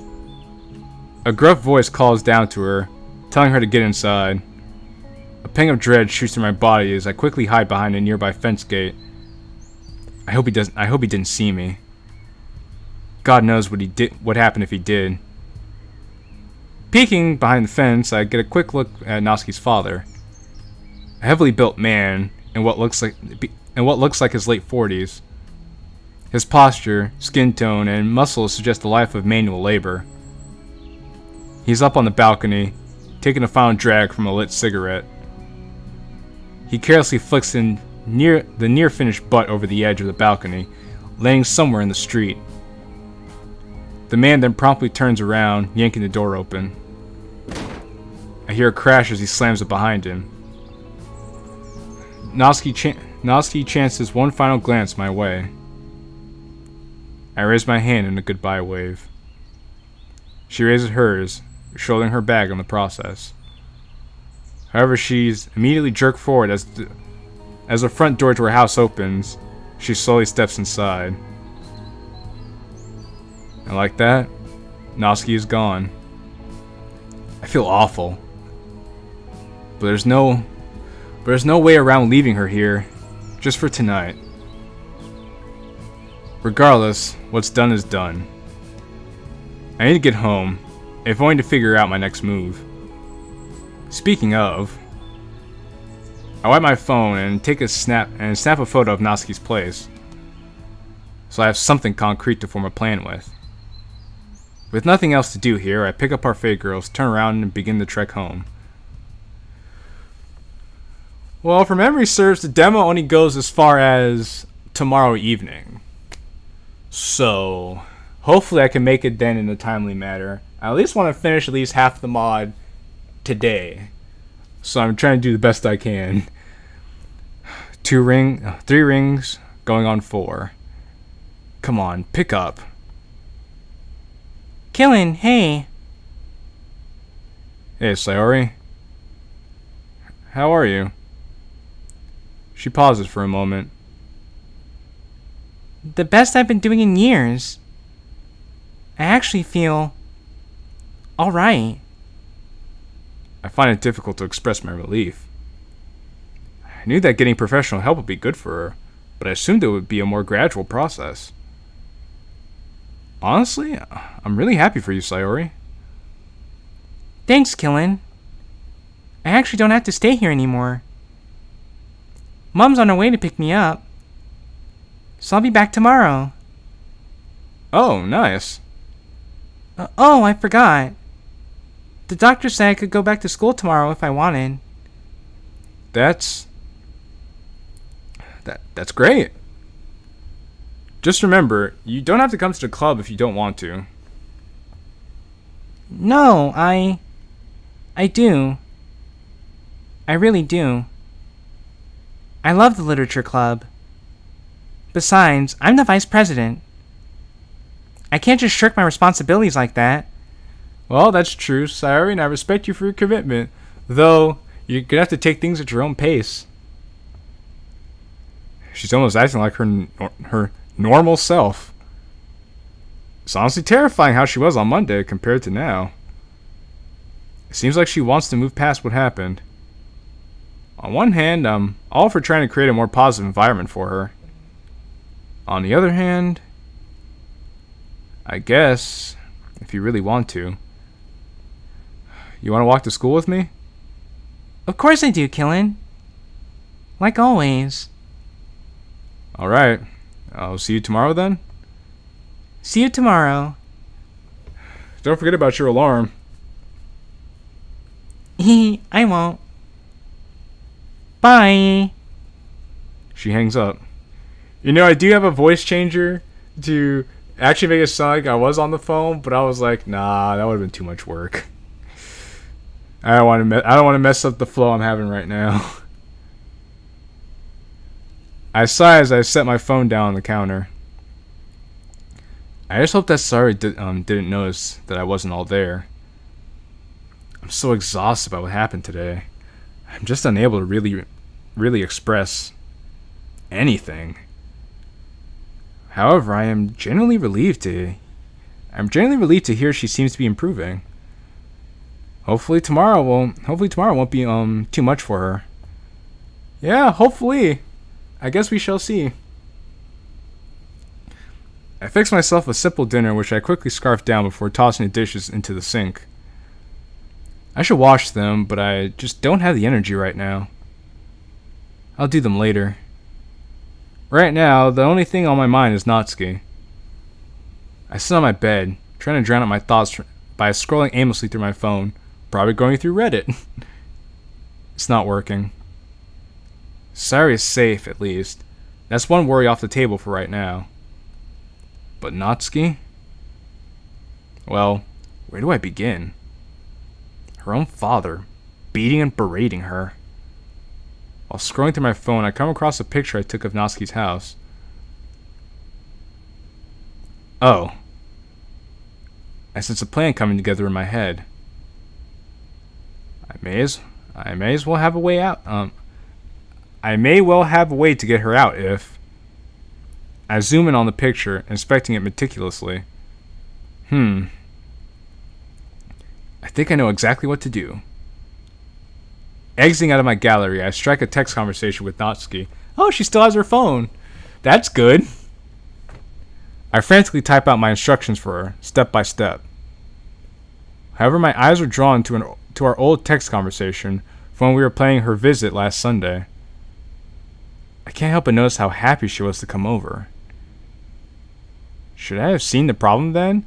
I mean, you could have said, "Wow, she seems to be happy to come over here. I wonder what that's about. Maybe she was just happy to see you. Maybe she was happy to spend time with you." It can't be just because she was happy to get out of her house to get away from her dad. I mean, that is a contributing factor, but you don't know what the primary reason was for her being so happy. Come to think of it, before that day, I've never really seen Natsuki truly excited before. God. How long has this been going on? I finished typing the plans out and sent my message. I just hope that she's okay. I hope so too. Thursday, the 20th of September, 2017. So, Sari comes home today, and we attempt to rescue Natsuki. Today's going to be a big day. I wait in front of Sayori's house. She should be out by now. Even with my patchy sleep schedule, I was able to get up on time. Hell, I even managed to fit in a quick shower.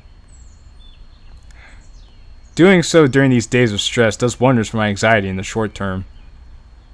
Although obviously, that feeling doesn't stay long. Natsuki still hasn't texted back. I hope she saw the messages at least. But my best bet for the moment is hoping she shows up at the club later. Then I could try and talk to her. Killin! Sayuri runs toward me, shutting the front door behind her. I'm so sorry. I kept hitting the snooze button. I didn't wake up until last alarm. Hehe. Seems some things never change. It's all right. She turns her run into a tackling hug that nearly knocks me off my feet. Uh-oh. Ooh, easy. She steps back and smiles. It's good to see you. How are you feeling? Great, actually. I get to see a literature club again. I can't help but still feel concerned. Is this happiness merely temporary? I hope not. I don't know, Sven. Is this happiness temporary? Or is she suppressing her true emotions? What she shows on the outside could very well be another mask that she's trying to put on just to persuade me to believing otherwise. Sayuri. You know, you can always... No spoilers for me. Okay, Sven. Alright. Okay, Sven. I see how it is. Alright. My voice trails off. Damn it. I don't even know how to finish that. Why wouldn't she know that? An awkward silence lingers between us. I know, Killin. I'll be okay. We should probably get to school. Oh, yeah. Sorry. We take our leave, heading down the street and turning the corner together. Boy, oh boy, oh boy, oh boy, oh boy. Okay, now I hear the bell. That's what I get for talking over the bell. My apologies. The last bell rings, I take my usual route to the literature club. Turning the corner, I'm surprised to see Natsuki loitering outside the clubroom door. And she's not wearing her jacket. Ruh-roh, Raggy. She's not wearing her blazer. Hey, Natsuki. Killin, I got your messages. I still don't know about all this. I mean, what are we even gonna do after? We'll figure something out. We talk at school or... Now! Hey, what do you say? We talk to school or the police or...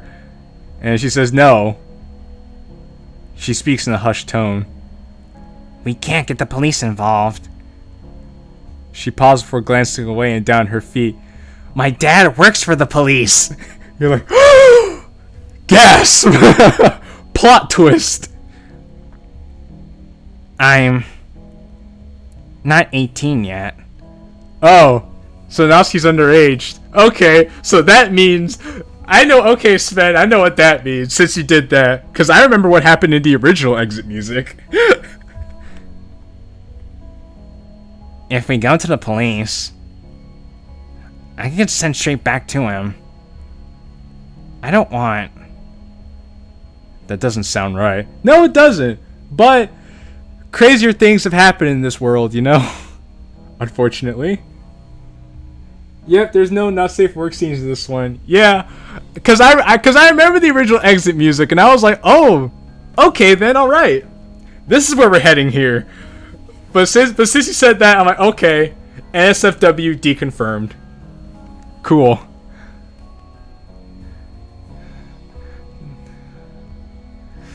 Why would they care about her age? Because you have certain rights depending on how old you are. That's how the legal system is, man. No, that makes no sense. Why would the cops take you back after what he's done to you? Jesus, that was bad. Yeah, man, I know. Yeah, man, I know. Those scenes were kind of over the top. You know what I mean, man? You're like, oh, okay, I guess this is a thing now. You went back to my house. You went back to my house to get more stuff. while I was here, let me make love to you, you strong, sexy man, you. And I'm like, oh, okay, I see where we're going now.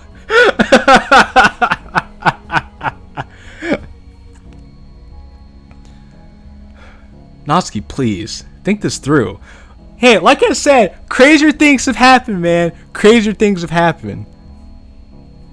The cops will not take you back to your father. Kellen, I want to believe you, but I know that there's always a chance, and even a slim possibility of going back to him. Like Ben Affleck said in Batman v Superman, even if there's a 1% chance, he must be taken with absolute certainty.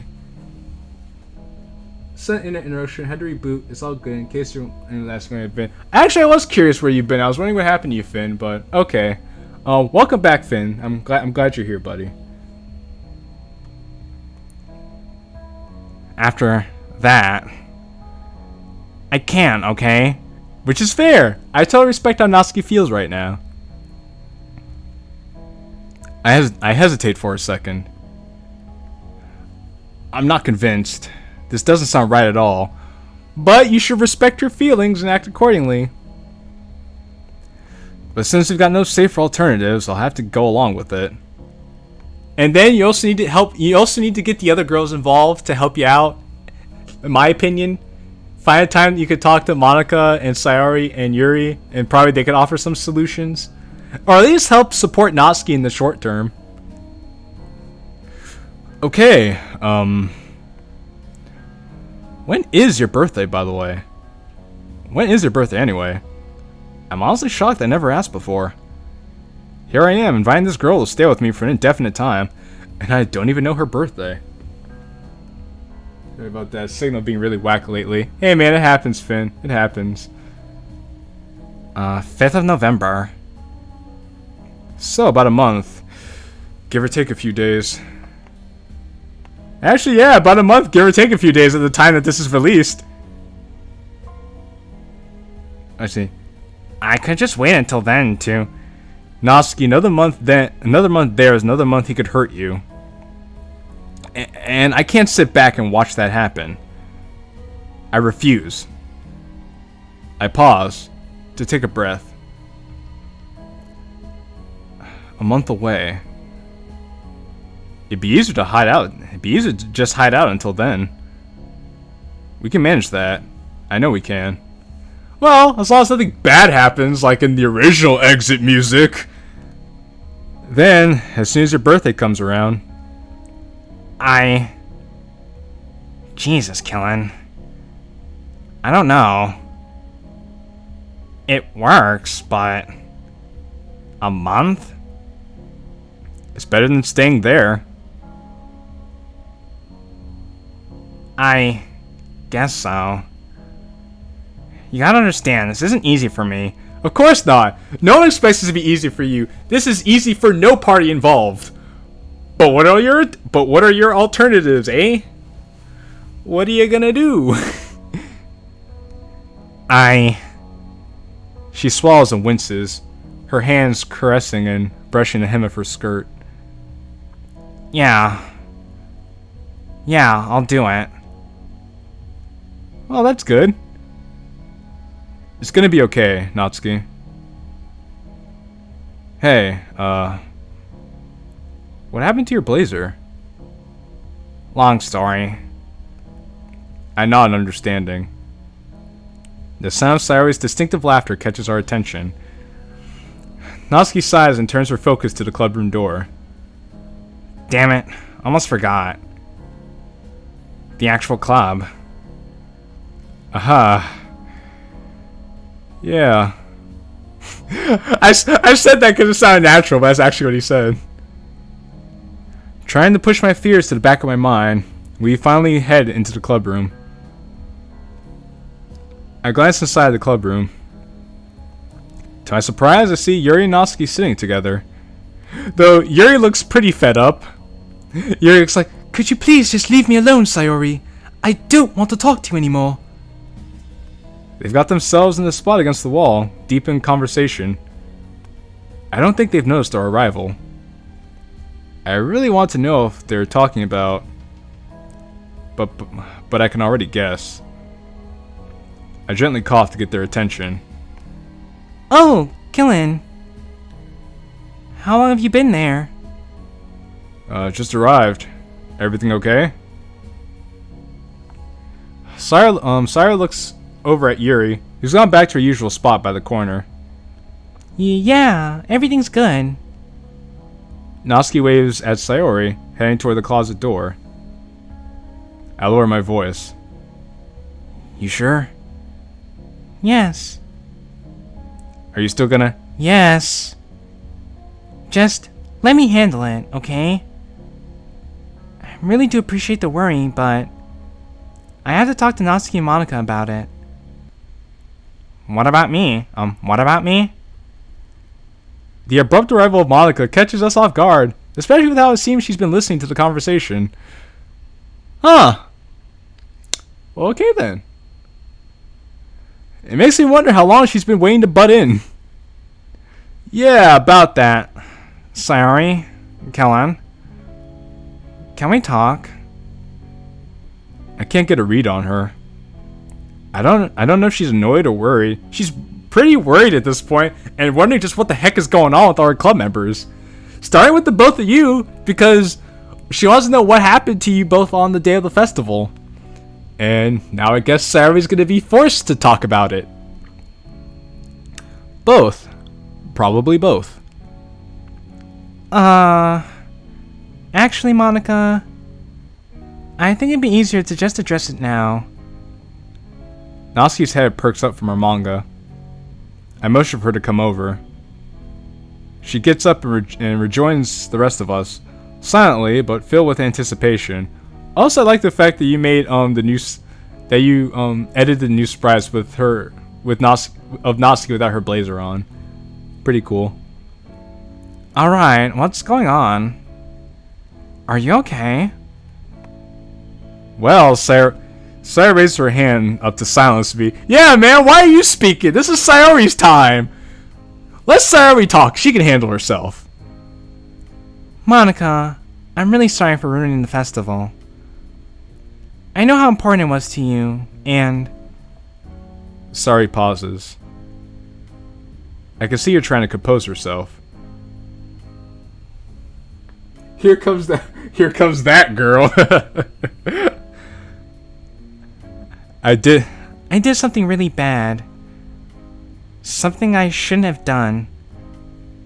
And if it wasn't for Killen, he saved my life. And Natsuki's like, ah? And then Monica's like, oh God.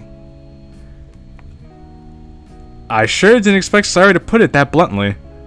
But she basically said it without saying it. So they could put Natsuki and Monica could put two and two together.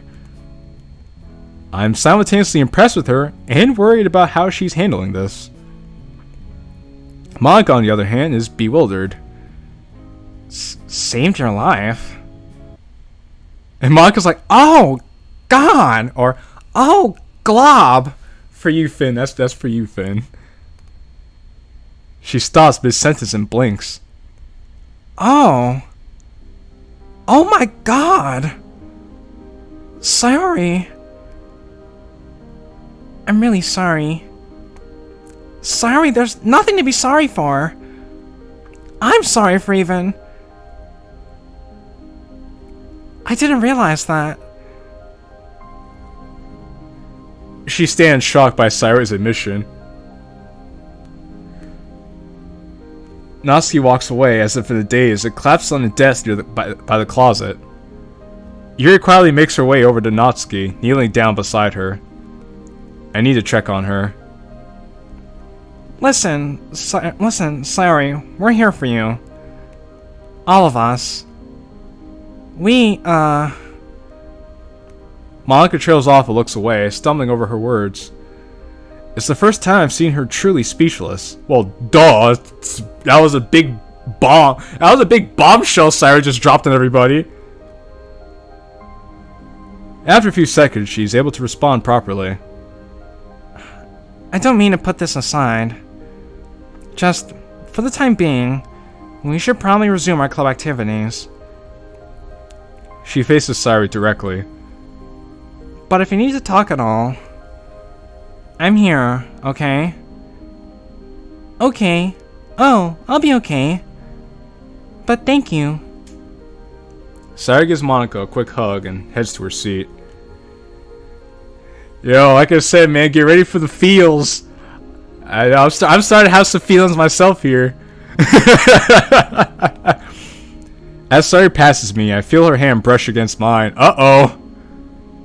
A silent thank you. Okay, well, that's nice. I head over to where Natsuki is sitting.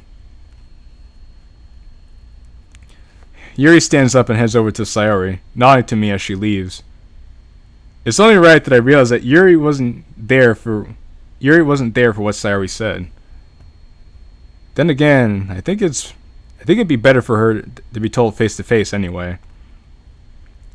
I'll need to thank her for helping Natsuki too. Speaking of, also I like how Yuri hasn't really done anything in this mod yet.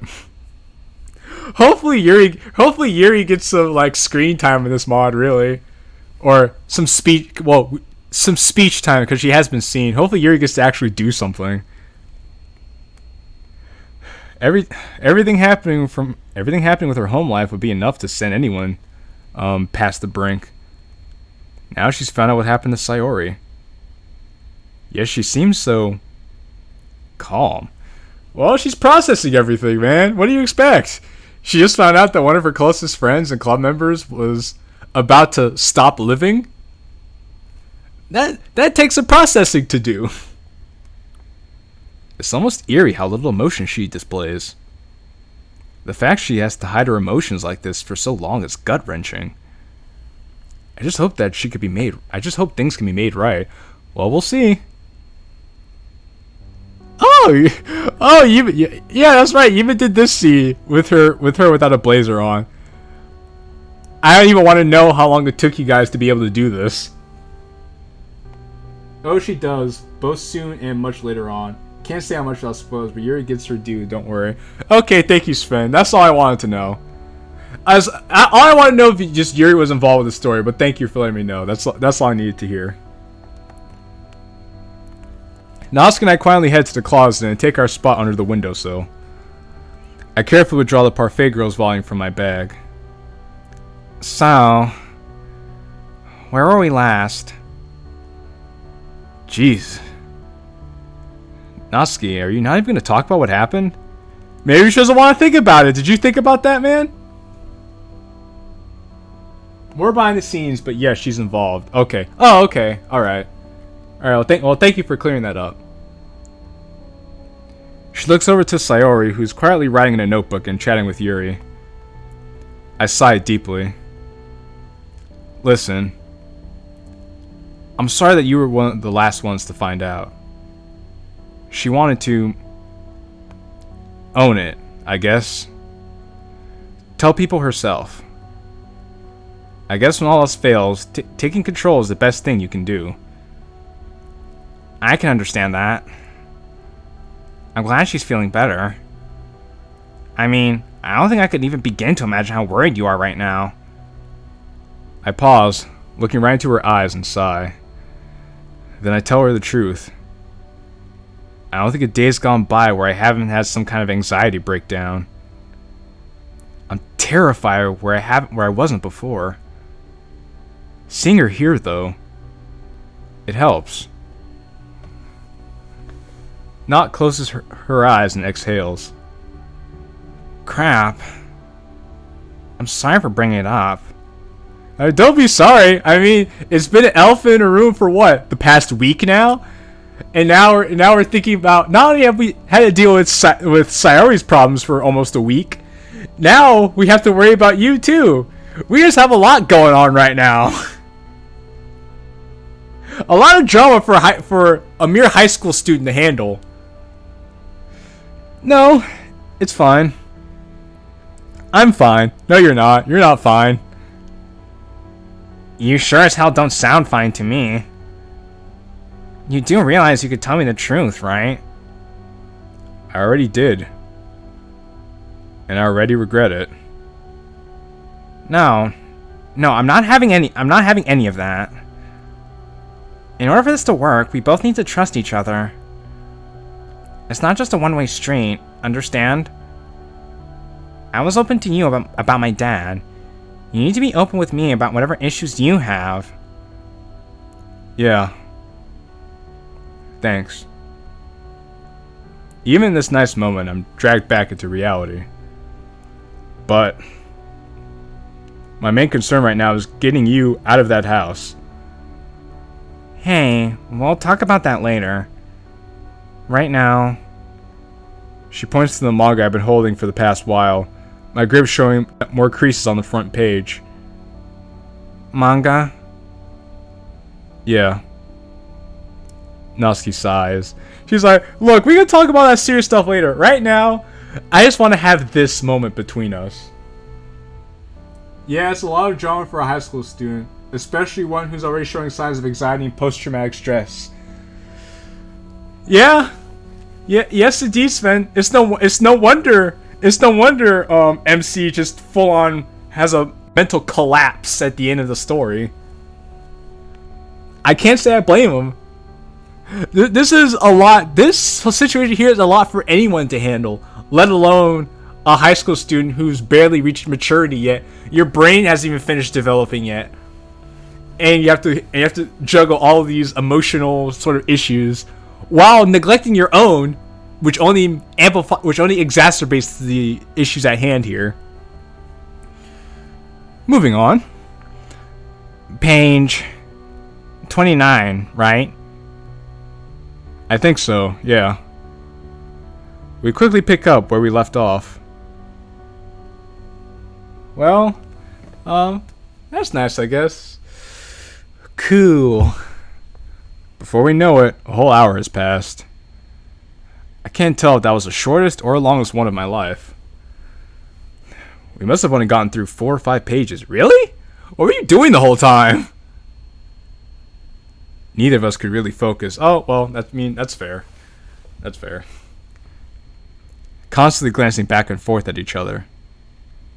Terrified about the night ahead. But I shake the feeling off as Natsuki taps my shoulder. Looking around, I see Sayori and Monica are talking closely with one another. Silently, I gather up my things and get ready to leave. Hey, I'm sorry we didn't get a chance to read much today. It's okay, Kellen. Do you want me to walk you home? I can't. In fact, I wasn't even supposed to be here today. But I needed to... I needed to... Just say it, Natsuki. You needed to see us. Come on. Bring it in, Natsuki. Leave a few minutes ago.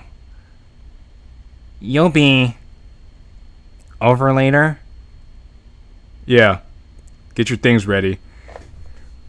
We're going to perform Operation GTFO.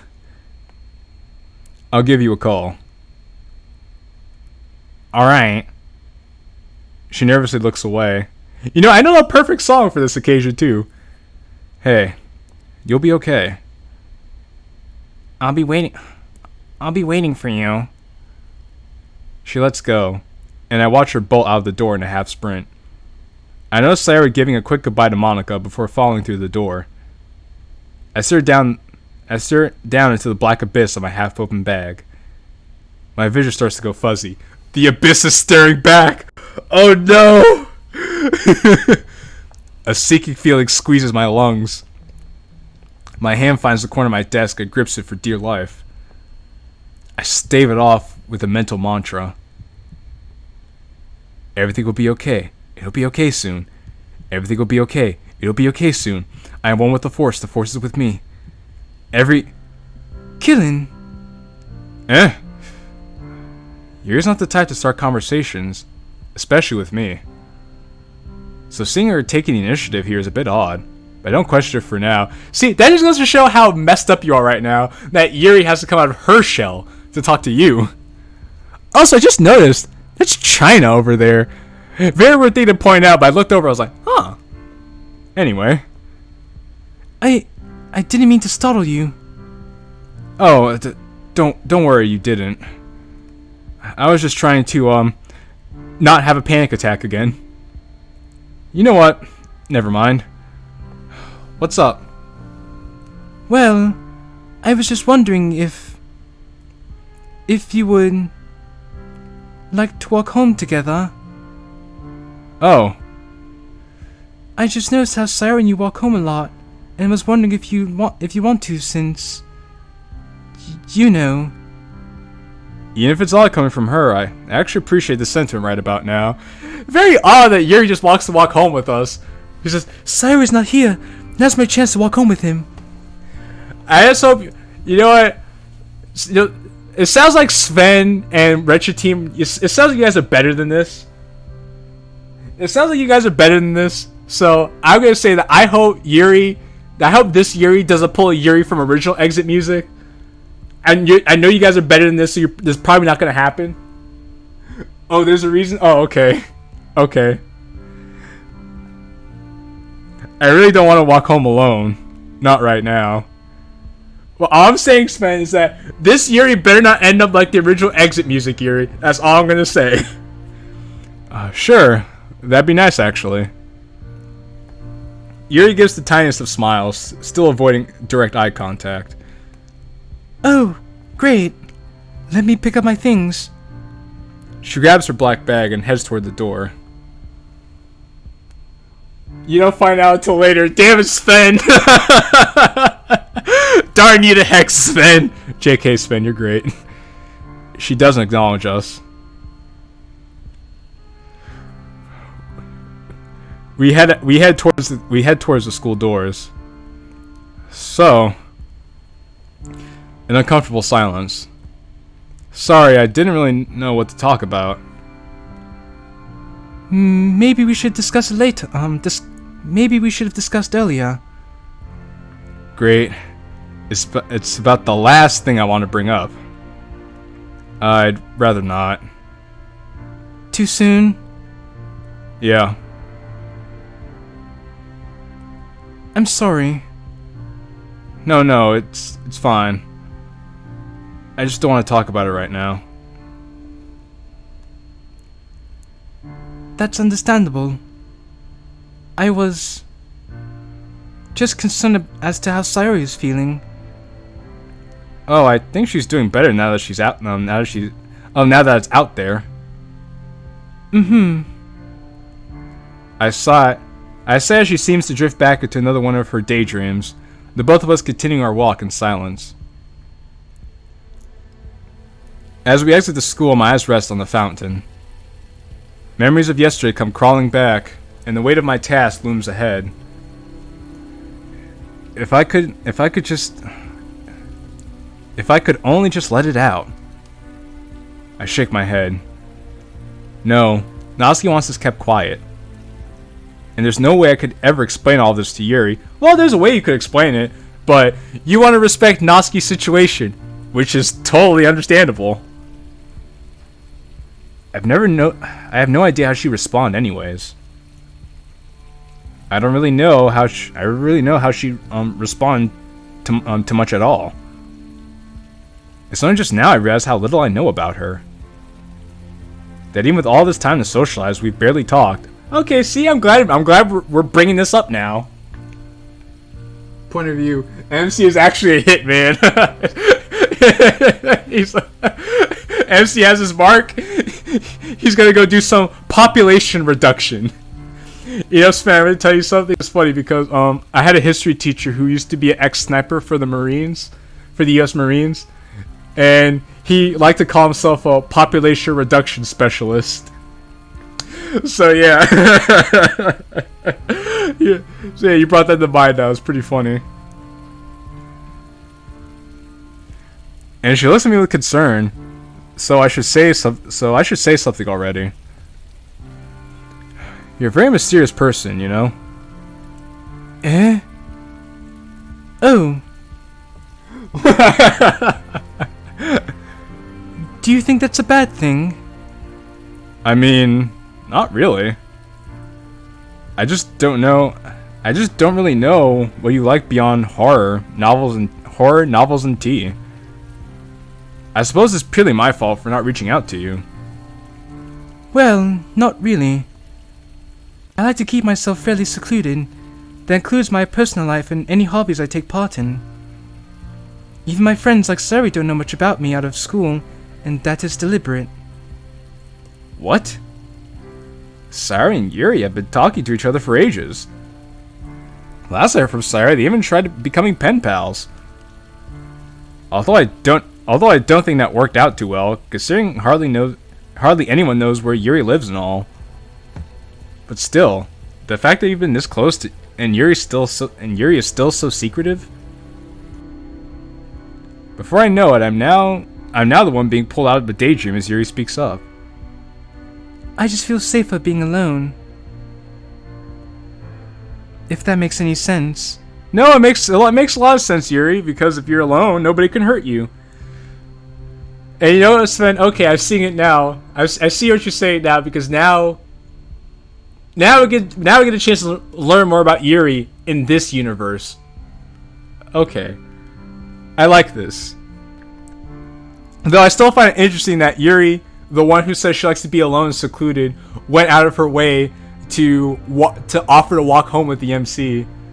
So, which actually says a lot about how she feels about us, and actually says a lot about her as a character. I chuckle at the irony of that statement. Yet you're the one who invited me to walk. Yeah, you see, exactly. He reached the same conclusion I did. Oh, hello, Sarah. Welcome to the channel. Ooh, you caught me red-handed. What else can I say? Well, you're different. Kind of like Sayori. I don't know. I just feel more comfortable around you. It's weird. I'm sorry for bringing it up.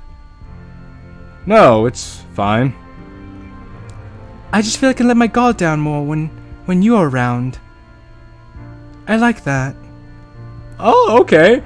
Yuri's opening up to us. Quite a lot, actually. She exhales deeply. I'm sorry, I must sound crazy. I mean, out of all the things that have happened this week, this is probably the most normal moment I've had. So no. A pause is felt in the conversation as Yuri sighs again, speaking in a more optimistic tone. I'm glad. Truly. Hey, thanks for the company. Wouldn't be the same walking home alone again. Oh, that's for sure. Which, speaking of, you said Sayori is someone else you're comfortable with. Yes. She's been a good friend lately. Very approachable, I suppose is a good way to put it. And an apt listener. Something you two have in common, it looks like. I am sorry if I ramble on too much. Yuri, it's okay. Like we said, this is the most normal moment we've had all week. Oh, thank you, Finn. You know what, Finn? Hold on, buddy. Let me do something real quick. There you go, Finn. And Sven, I'm gonna hook you up too, Sven. There you go. It just hit me. I was like, wait. Alright, go, Finn and Sven. You two have increased privileges now. Not at all. And yeah, Sayori is a good friend. Natsuki has been too. I've noticed the two of you have gotten closer lately. I'm sure Monika's glad everyone's getting along. Well, no, Sven. Sven, you're great at work. You're great at what you do, and you've stuck around this long. So you know what? I greatly appreciate you. And Finn, And Finn, my G, you've been so helpful to me. You know, you're a great guy. You do great work. You helped me with making my Discord server. So you know what, buddy, it's the least I could do. Don't abuse the power. That's all I say. Don't abuse the power. We'll be all right. Not that you will. I'm just saying. Well, most of us. Hey, look, I doubt Noski hates you. You're just very different people with different hobbies and interests. In before DDLC Plus side stories come out and show us that Yuri and Noski are actually a lot alike. But like you said, this is written before those side stories came out, so. She's also very open and direct about what she likes, and you keep things close to the chest. Yeah, that. Well, to be fair, we understand. There's you have ample space in the chest to keep things close to.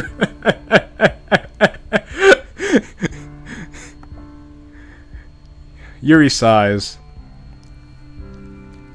I really do need to reach out to her more, don't I? Wait, what? Nani? When I saw her on Yuri stops with a mild squeak. Did she say... What? Nothing. Oh, okay. Okay, Sven. Now I get it. Yuri's gonna give us more exposition on Natsuki. That's what it is. Wow! The writing is so good here, it's insane. I'm blown away. Also, forgive me for my yelling. I'm just taken aback right now. Did you see us on Tuesday? I didn't know it was the both of you. Oh. Well, shit. Please don't be angry. No. Yuri, you're fine. Don't worry about it. I sigh, rubbing my forehead. She just had to make me say it. I tell her more of the truth, my voice taking a defeated tone. Yeah, we saw each other Tuesday. She didn't want to come inside the club room. Why not? I guess she felt guilty. Thought you and Monica would be mad at her. And back to the partial truths. Monica may be a little, but I was just glad she was okay. I made sure Monica didn't know. I think she would have chased Natsuki down the hallway and worry. Yeah, probably. I was able to calm her down eventually, though. Huh. Why wouldn't she be calm? Did the stress from us potentially being mad at her really get her that much? Well, that's half of it, yeah. Well, excuse time. Again. Yes and no. What do you mean? My eyes shift, my head craning its way down to the ground. I hate doing this. But I can't. No, shut up. Just say something already. One of her family members had a stroke. Seeing Yuri's eyes go wide in shock at my deceit. I hate this. Oh my. I'm so sorry. It's fine. I think she said that she's doing better now. Natsuki's a good friend, even if we fight. And I wouldn't want her to suffer in silence like this. You're a kind person, Killin. I know that if anyone is able to comfort Natsuki during this, it's you. Yeah. I hope I can. Also, looks like I was wrong. You know, sometimes you just get really excited and you jump the gun. But hey, if you guys are enjoying what you're seeing, hit hit the like button, man. Hit the like button for Sven and Retro Team for the work they put in. Hit the like button if you're having a good time. We're just here, hanging out, having a good old time, playing some exit music. Share the love, people. The evening breeze gives me a slight chill as I notice the sun is beginning to set. I look up and admire it, now enjoying the chill more than I just had. Neither of us muster any words for quite a while. I guess I'm so used to Sayori, who never really finds a lull in the conversation, that Yuri's frequent silence and daydreaming really feels awkward. It's just who she is, I guess. I'm sure I could grow to appreciate it. But I'd much rather like to calmly talk to her instead. Even then, I think I somehow find it easier to talk to me. I think she somehow finds it easier to talk to me than almost anyone else. Well, she said you have that effect on her. Reminds me of another demo I played that I still have to upload to the channel, but that's a later thing. But I would much rather focus on other things first. Like helping Natsuki escape her house without getting caught. I look ahead and see a large crowd of students mingling outside a local shop. Hold on. That gives me an idea. I wait until we stop at the crosswalk and then try to get her attention. Hey, Yuri? Her face once again lifts up and brings her back to reality. Though instead of startling her, she seems unfazed. Do you mind if we take an alternate route? For what purpose? The only alternate... Wait, what? Oh, the only alternate route is to our left, and Yuri looks in the same direction I was at the group of students, and oh, you want to be left alone? Gotcha. Oh. I just know you don't like crowds too much, and well, I'm not really in the mood right now. Yuri looks at the crowd again, and back to me. Looks at the crowd, and back to me. Well, thank you for your consideration. In that case, we'll go the alternate path. I breathe out in relief. Everything is going according to the shoddy plan I have. She indicates towards the smaller street in our immediate left. I'm guessing we're gonna walk by Natsuki's house? Here. We turn, heading away from the crowded streets of downtown. I've seen this neighborhood before, but this is my first time actually walking through it. It's kind of like my own. Middle-class housing, mostly. Some food shops and businesses. Oh, how nice. The scent of sugar and fresh bread from a nearby bakery immediately provides a warm atmosphere. Did you say atmosphere? Yeah. Good choice. Hold on. I recognize a faint memory of the street before me. And just like that, the memory comes flooding back. Wait. No way. I remember this. My parents used to take me out this way when I was young. There's a playground on the other side here. Down the hill, I think, where Sarah and I used to play. You walk this road every day? Not every day, but when it's necessary. It's a good spot. Sarah would love it here. She does, in fact. I showed her this spot a long while ago. Hopefully she remembers.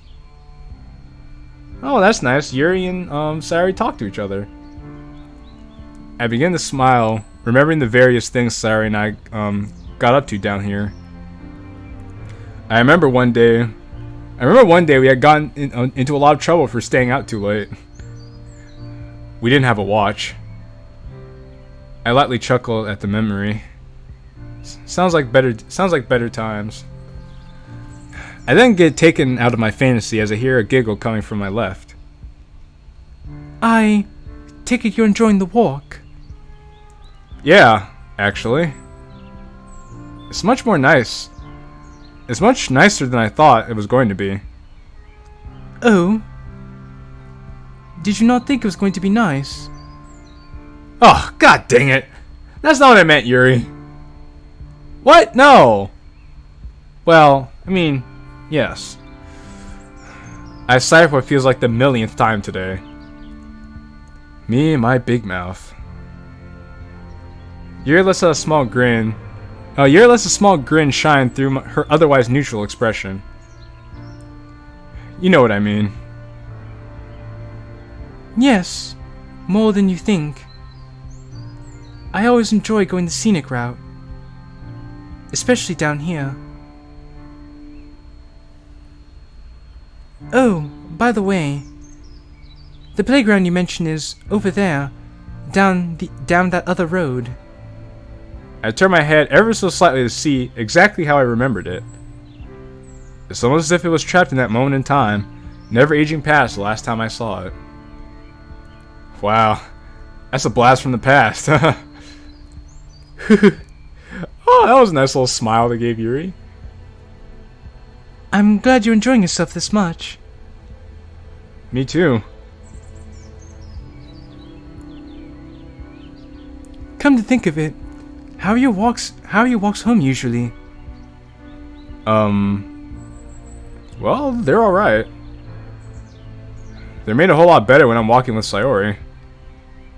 She just seems to lighten up everything wherever she goes. I don't know how she does it. It's just... hasn't been the same for a while.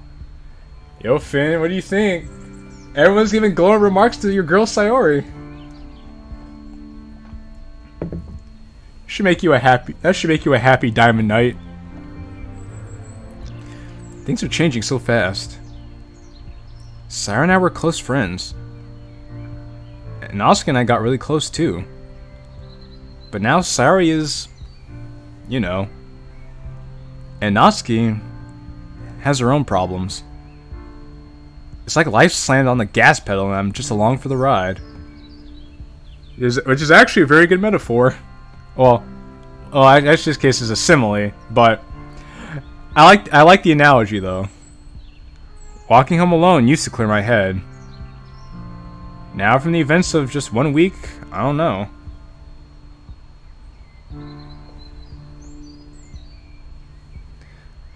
I can understand why you feel overwhelmed. Life throws a curveball, and you find a way to adapt under pressure. It's a major adjustment to make, having to think on one's feet. An encroachment upon your comfort zone, and what you deem normal, stable, safe. I recently had that happen to me with... With Sayori? She nods. She explained everything to me before the club meeting started. It made sense given the facts I knew, but... But doesn't change how you felt? No. I get it. Good remarks to the cinnamon bun. Then that's good to hear. I'm happy. Well, glad to hear it, Finn. I didn't really know how to react. With how Natsuki has been feeling as well, it's hitting me like a 1-2 punch. And I didn't know how to deal with it. It's not like anyone gets an instruction manual with life. No, we do not! As great as that would be. I just don't know how I can help them. I mean, you're doing alright so far. Though I will say you need to start helping yourself more, because all these panic attacks you're having are not helping your cause, my friend. And if you're a wreck, you can't possibly even start to think about helping other people. I think the best you can do is to be supportive, in a laissez-faire fashion. There's free market, you know? A what? It means a hands-off approach. Giving room, but being present. Does that make sense? Yeah, that's pretty much that's pretty much how I felt. You know, I was like, just be there, give them their own agency, but just know that, hey, I'm here. That's all you need to do. And you're already doing the most right now, telling Natsuki, hey girl, hey baby girl, I'm gonna rescue you. I'm gonna break you out of that house, girl. So yeah, you're already doing the most right now, my G. I don't know about that. I feel like if I'm not around, something bad is going to happen. Things just constantly run around in my head about what could be happening. At least if I'm there, I know something. At least I'm there, I know if something's gone wrong, you know? I am not sure if that's a healthy approach, Killen. It's not a healthy approach, but my man doesn't care about healthy approaches right now. He's having some problems right now, Yuri. He needs help. But you said that something was wrong with Natsuki. Damn it. Yeah. She asked me to keep it on the down low, though. I understand. I was just worried about her when she almost collapsed into her chair back in the club. Oh. I think that what Sari said just really got to her is all. So you think they bring up both good points of view considering their point of view? Well, to be honest with you, Sven, I agree more with... I want to say I agree more with Yuri because in the real world, that's usually how you handle these situations like this. Because I've personally dealt with people in these kind of situations to where I give them their own agency, but I still offer them my support, and then they trust me, and then they trust me to tell me these things, and I try to take advantage of that trust.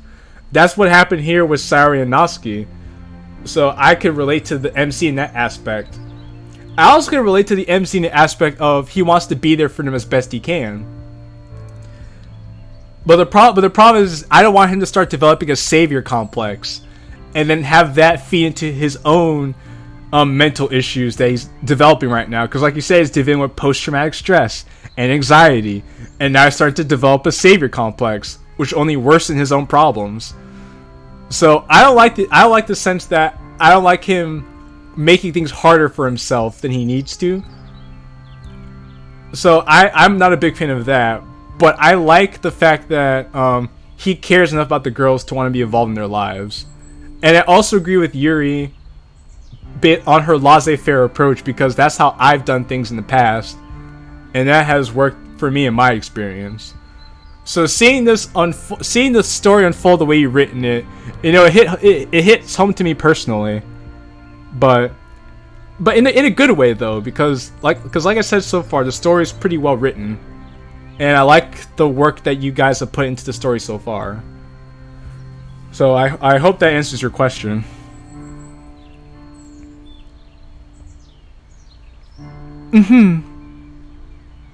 It did. Oh yeah, you went to talk to her, right? Yes. I've seen Natsuki upset many times, but this was different. She seemed scared. I tried to comfort her, but I'm not particularly adept with that. I mean, you just trying was pretty cool. Give you props for that. Firstly, nonsense. You are a great listener. Secondly, yeah, she's plenty scared. She has a lot going on right now. I am too. About a lot of things. After a moment, she speaks up. Here, take a ride across the street. Yeah, this is looking familiar now. You really should explore more, Killen. You might find shortcuts you never knew existed. Yeah. Or end up stabbed in a dark alley. I didn't mean go exploring downtown. It's just a joke. There's barely any crime here. Oh, that's good to know. We turn onto my road. Thank you for suggesting the alternative route today. Yeah, it's no problem. I enjoyed it too. I think it really cleared my mind. And as you said, I'm not really in the mood for large crowds. especially right now. They just make me... Anxious? Oh, more or less. I know you must have a problem with this as well. Well, with what's going on, can you blame me? I'm dealing with Sayori, I'm dealing with Natsuki, and I haven't even dealt with my own problems. It's just a mess going on right now. No, not at all. There's a bout of silence between us as I look to the side. I debate filling her in. She's been nothing but supportive so far. I give her the short version. I found Sayori when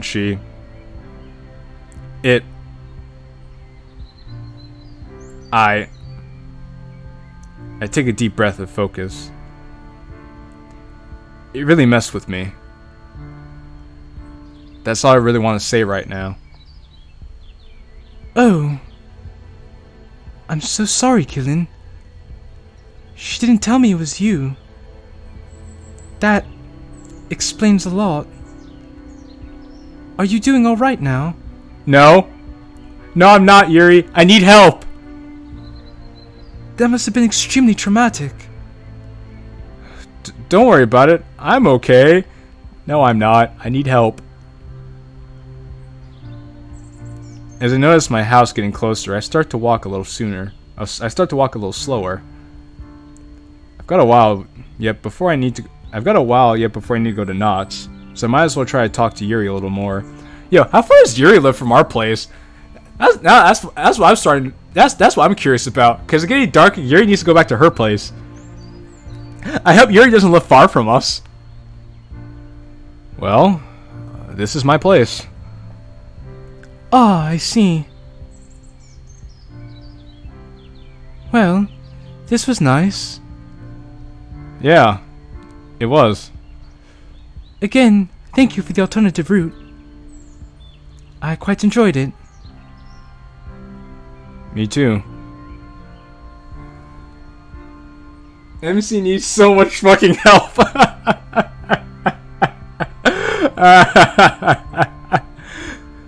Another awkward pause looms over the conversation. There's just not much else to say after everything that's happened today. Just to let you know, if you ever want to, I'm always able to talk in the club. God, the moments with Yuri are so awkward. I love it. But you know what, Sven? Yuri's trying her best, you know? I give Yuri credit for trying her best. If you guys want to give Yuri credit for trying her best, hit the like button, fam. Show Yuri that you want to support her trying her best. Wow, that's actually really kind of her. And not at all what I expected her to ever say. Mostly because I don't know if she'd even respond to me out of pure anxiety or whatever she has going on. But I do want to encourage her in this. It's a nice thing to do, and giving her the support to do these things can go a long way. Thanks, Yuri. It means a lot. Also, I noticed the fact that Killin is just thinking about everybody but himself. That's going to come back to haunt him. Really. She awkwardly glances away, but not without smiling. Good. I hope she knows that I'm at least somewhat approachable. Well, thank you for this. Today, I mean. My already present smile now grows into a grin. That's what we call projection.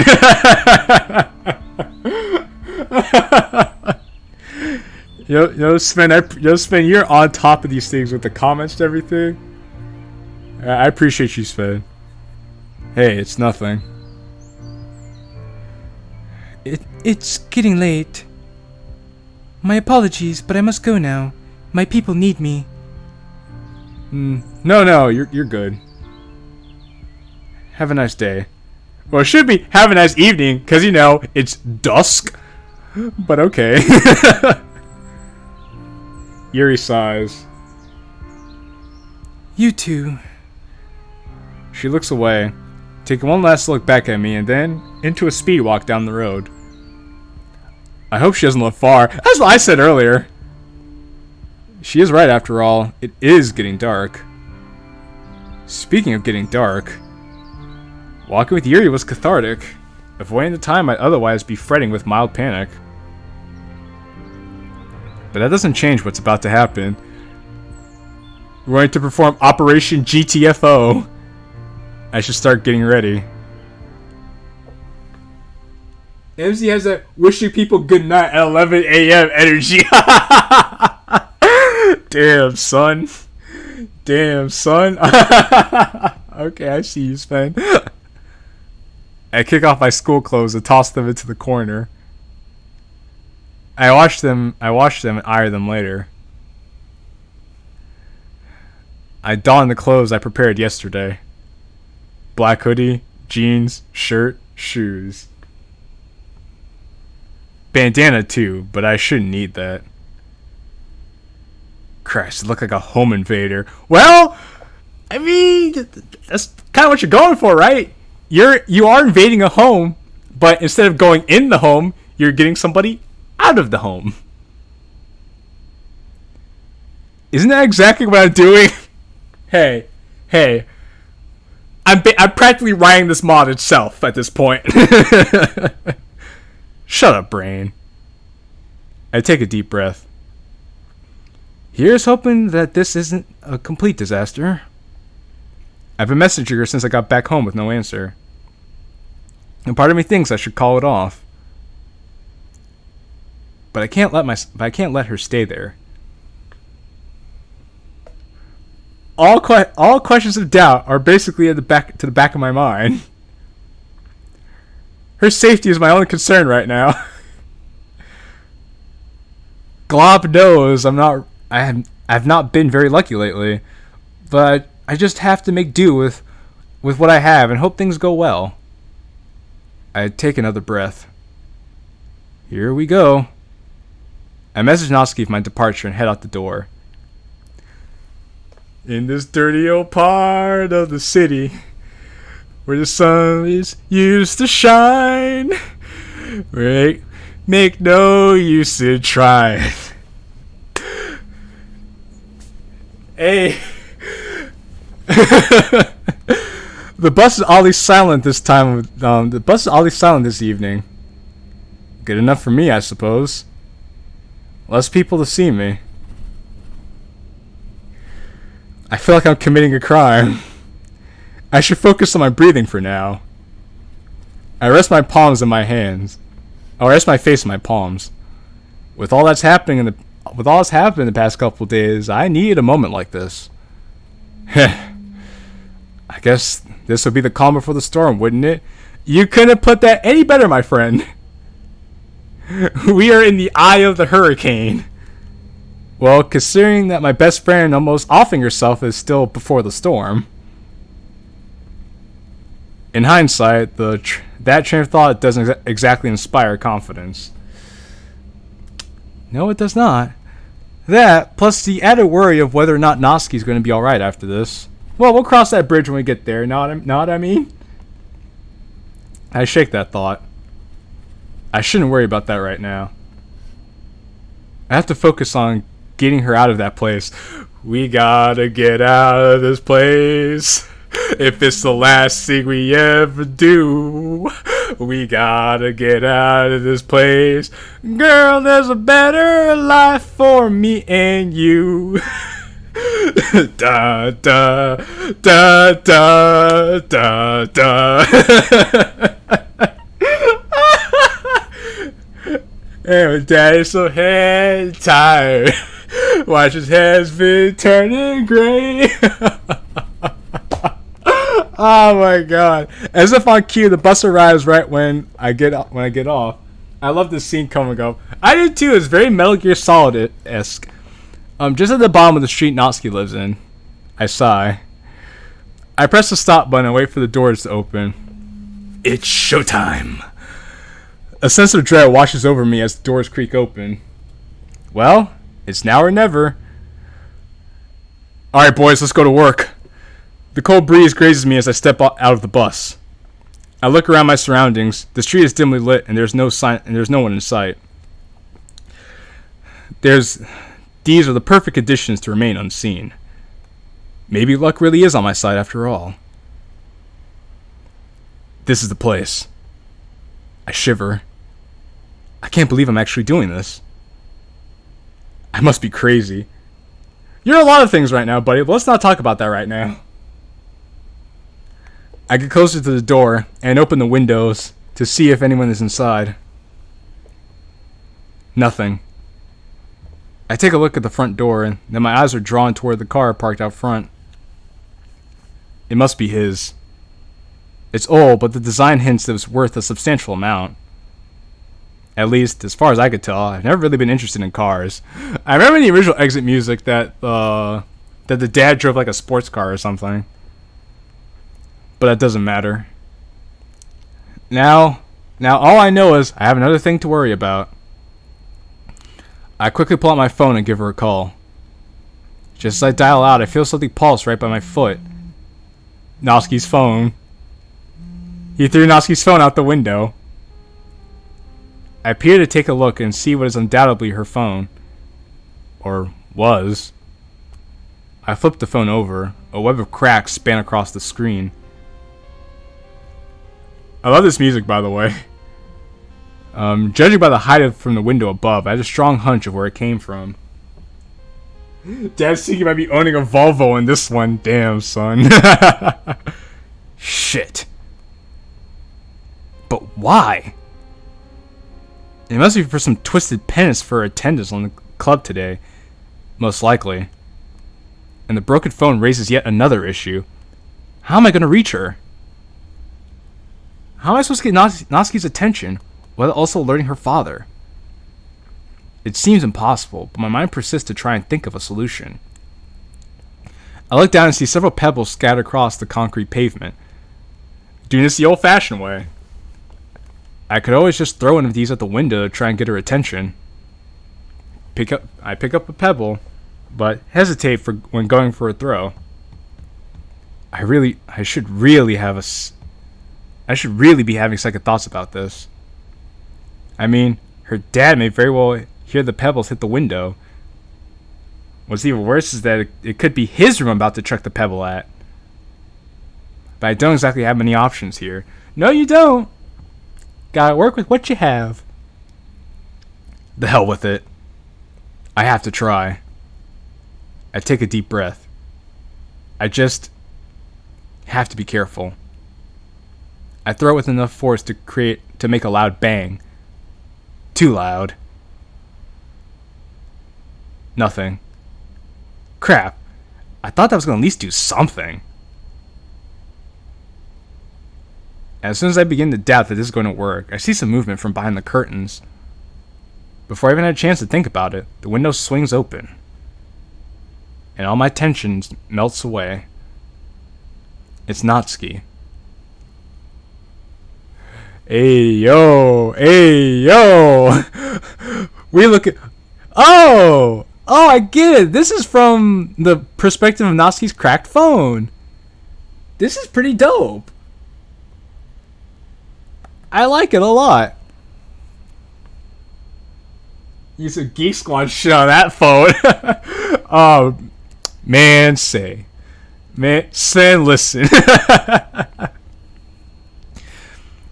I could just barely see her, but I know that short stature anywhere. She speaks in a whisper that's still loud enough for me to barely hear. Psst! What the hell do you think you're doing? I'm doing what we planned. Oh, really? Because I don't remember planning for you to chuck shit at my window. She looks away for a moment. You could have woken my dad up. I didn't really have another way. Sorry. Whatever. You're here now. We just need to be really careful about this. Let's get you up here. For your stuff, right? Yeah. I can't lift it by myself. I need your help. What? Shh. had to pack a lot of shit in there. Just get up here and help me. How? Give me a sec. Natsuki disappears out of view for 2, maybe 3 agonizing minutes. She's tying her bed sheets together to make a rope. When she returns, she's carrying 2 large lengths of cloth bound together at the middle. She launches them over one side of the window and she starts tying the other into the window railing. Like I said, Natsuki, I don't think he's gonna be able to. We can't use the stairs, they creak a ton. And I haven't got any better ideas. I nod. Okay. I mean, what are our alternatives? Just give me a sec. Here we go. I grab hold of the green bed sheets with both hands before stopping and preparing myself. I look left and right, scanning the street for any car lights. None that I see coming. Now's my chance. I lift my right leg to prop it against the wall. I adjust my grip, pulling myself up a little. My hands are starting to ache already. I pull again, this time stepping with my left. I quickly get into a pattern. Right, up, left, up. Right, up, left, up. Also, Sven, did you make this track? Was this none of your collaborations? I'm just curious, because this sets the mood quite well. Looking down, I realize I'm already most of the way there. I clench my eyes shut, trying not to focus on the pain on my hands. And after a couple more tugs, I reach the top. Now, to get over the railing. Yep, you got over the railing. I haul my left leg up and over the railing, managing to get inside. I'm now most of the way through. I'm straightening myself out. I'm now sitting upright in the middle of the window. I pull my right leg over too. God, no, this work of beauty is still this cover up. Everything is in the right place. I can see why it's your favorite in the whole soundtrack. This song is really good. So shout out to Silent for their work. This is a very good piece of music here. And like that, I'm inside Natsuki's room.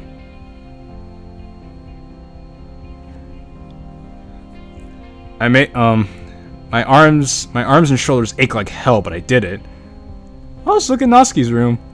It's actually quite nice. And the attention to detail with the window railing right there. Though, you didn't have the cloth tied to the railing, but that's okay. This is still pretty cool. I get a good look at Natsuki. Oh my god. Yo, dude, Natsuki is messed up, bro. Natsuki is effed up, fam. We got the black eye, a bloody nose. Dude, this is not okay, man. Come on, man. Shh. It's not as bad as it looks. Let's just focus on getting out of here, okay? Oh, okay. She looks like she's been kicked in the face. Chances are she probably has been kicked in the face. The blood from her nose looks dry. She hasn't been able to clean herself up. I know, Finn, I know. Finn, this is tragic, Finn. Jeez. I see the anger boils up within me, but I choke it down. Now's not the time to get angry at Natsuki's father. Now's the time to get out of this place if it's the last thing we ever do, like the song says. I just want to hold her, tell her it's going to be okay. I try to focus, pushing aside my mental unease and physical pain. Natsuki looks at me with pleading eyes. Getting out of here. Right. I motion towards Natsuki's bed, where her suitcase lays open. It's mostly packed, but there are more clothes on the bed. She nods and starts throwing more in. She didn't think to do all this ahead of time? She had all this time to pack up her stuff. She still needs to pack up her stuff? As I join Natsuki to pack clothes with her, something catches my attention. Her school blazer, ripped at the sleeve. Just like everything else, broken and tossed aside. I throw it in regardless and start zipping up the suitcase, being as quiet as I can. Natsuki glanced around her room and sighs. She gives me a thumbs up. She spent that time getting beat, probably. Oh, you know what, Sven? You make a good point. Though she would have really tried to get out. She really needed to like have hid the suitcase so her dad didn't see it. But you know what? You bring up a good point. I nod and peer out the window. Her bag isn't light, and that's a long way down. My shoulder hurts just thinking about it.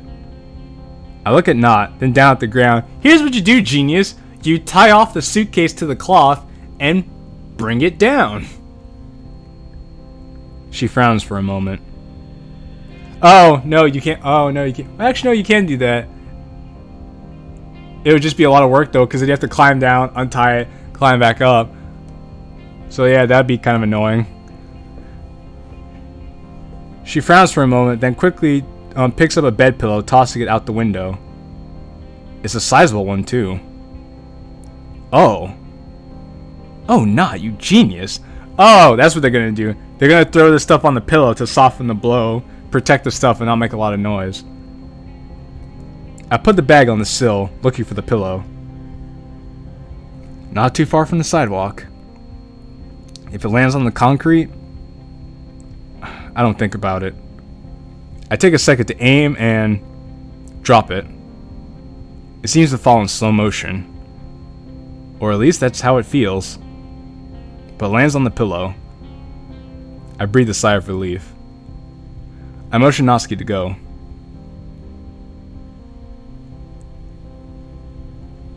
She looks worried, but she walks over and grips the makeshift bedsheet rope. She takes one last look at her room and her eyes water up. I feel terrible. She has to leave everything in here. But it's for the best. She nods and descends. I keep an eye on her bedsheet for safety. A minute goes by before I feel a tug. She made it. Uh-oh. I peer out the window. Car. I duck back behind the window, see Natsuki take cover behind the wall. Oh, that's pretty cool. I like how this whole scene lit up to show a car going by. Great attention to detail. Love it. It comes closer.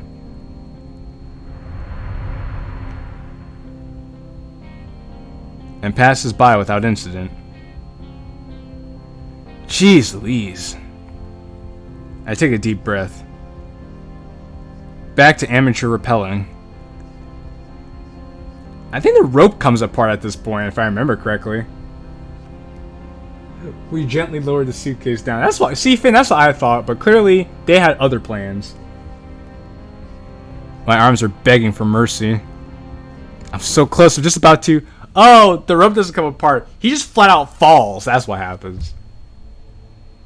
I land on the concrete, pain shooting up my side. The green bedsheet rope piles on top of me. Seems like it came loose. Oh, yeah, I was right. It did come loose. The rope fat shames MC. Yo, Sven, you're cold, man. Oh, there we go. Natsuki gasped. Kellen, are you okay? Yeah, I'm good. Natsuki helps me up, grabbing the bedsheet and the pillow. No sense leaving any more traces, I suppose. Come on, we need to go. I pick up her bag and sprint towards the bus stop. As I move further down the street, I can't help but notice a loud heaving behind me. I look back, and sure enough, Natsuki's struggling to keep up with my pace. We're both in pretty rough shape. Natsuki getting the crap kicked out of her, and me having fallen from a second-story window. I make sure she's with me, though. We make it outside of the house before I stop and catch my breath. We can walk the rest of the way, and I think we'll be alright. Natsuki takes a couple of deep breaths and sighs before speaking.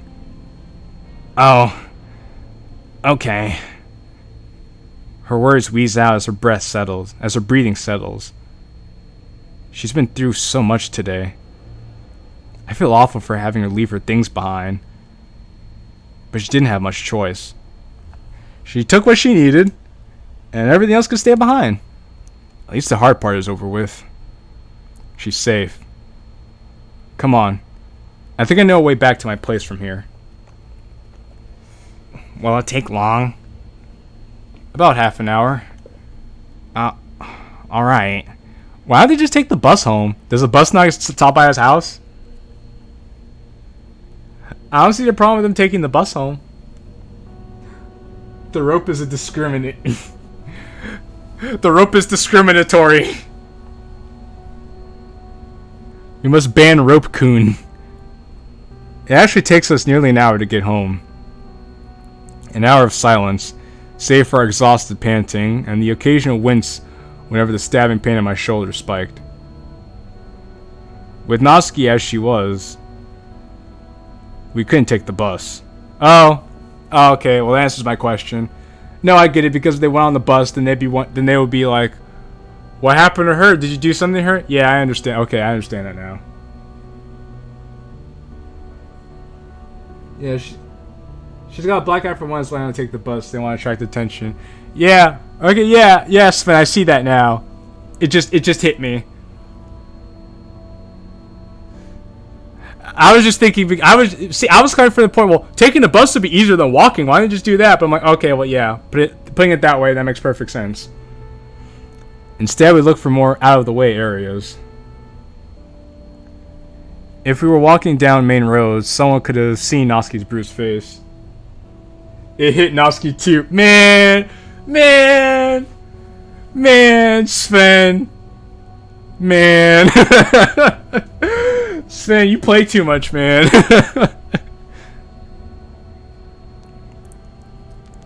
The downside being the hour of walking, of course. No, good. No, Sven, you're all good, man. I'm enjoying myself, man. You're making this much more fun. Thankfully, we're nearly there. It's just a bit down the road. Yeah, I remember. Finally, I recognize the familiar view of my house. Oh, this looks like Sayori's house. Looks like Sayori's house is lit up over here. So, Sayori's probably wondering what the heck happened. I fumbled with my keys for a moment before frantically unlocking the door. Before I frantically unlocked the door, I let Natsuki through. She's safe. We're safe. Well, aside from that wrecked shoulder you have from falling down a 2-story window. We're so desensitized to this mob by now that we all make jokes on the team. I don't blame you. I mean, that makes perfect sense to me. It's like when I make videos and I watch the video so much when I'm editing it and everything that when people react to the video for the first time, I'm like, I don't really care anymore. I'm just used to it. I set down Natsuki's suitcase while the door gently closes behind me. So instead of gently opening the door, we're gently closing doors now. We're breaking new ground here. On the Exit Music Redux mod. The motion makes me wince as the stinging pain in my shoulder sets in. Kellen, you okay? Yeah, just my arm's a little tweaked. I'm sorry, Kellen. Don't worry about me not. I'm fine. Besides, we should probably focus on moving her stuff in. She nods and wheels her suitcase down the hall before stopping. Where do I... Spare room's upstairs. First room on the left. Give me a second. I take the suitcase from her and haul it up the stairs. Ow. Ow. Ow. Natsuki follows me, albeit a few steps behind. She fidgets with her arm, looking away from me. Nervousness? I mean, who the hell wouldn't be in this situation? Once I reach the top, I take it down the hall and open the door to the spare room with my free hand. And here's the spare room. I remember seeing this in the demo. I liked it. Okay, in the drawers, right? Yeah, or wherever you want, really. Natsuki pauses at the doorway. Something wrong?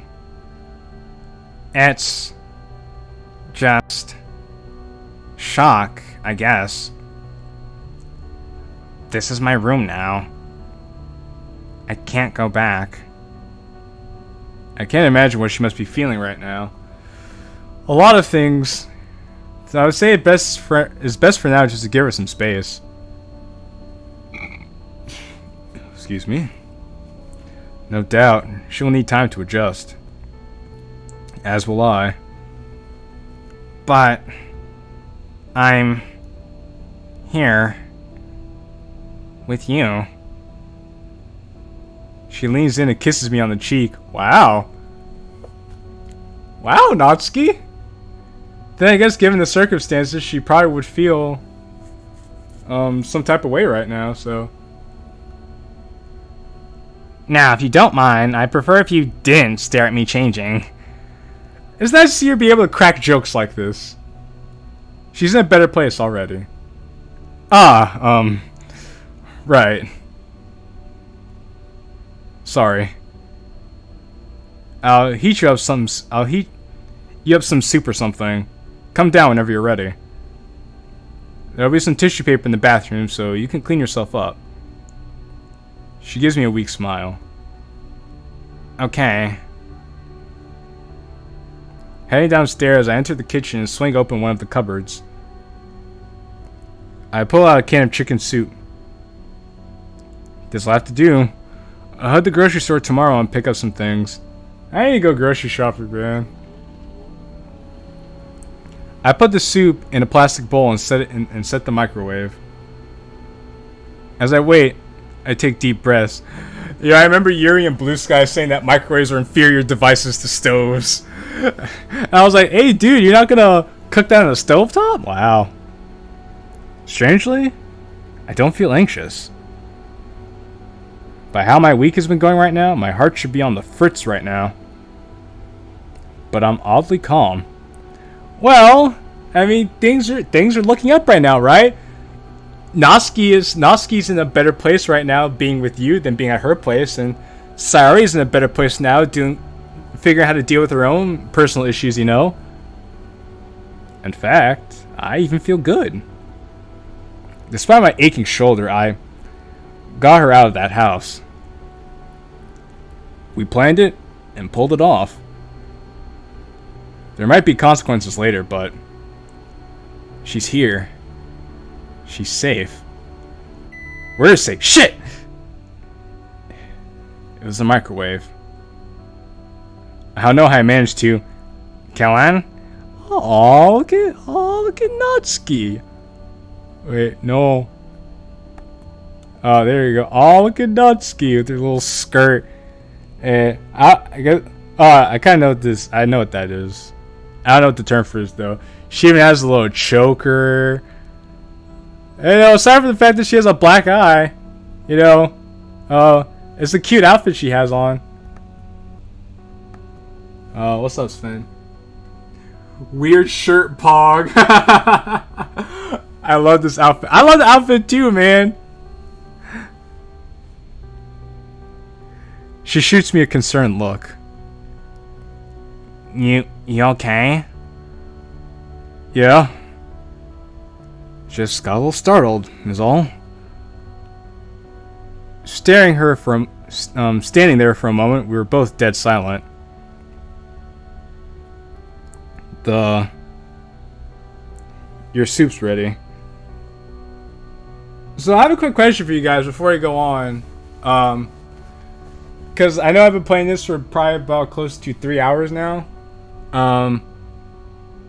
Should I keep going and just finish the rest of the mod entirely, or should we end the stream here and then I'll pick this up on like Sunday or something, and we'll play the rest of the mod? I'm almost done with Act 1.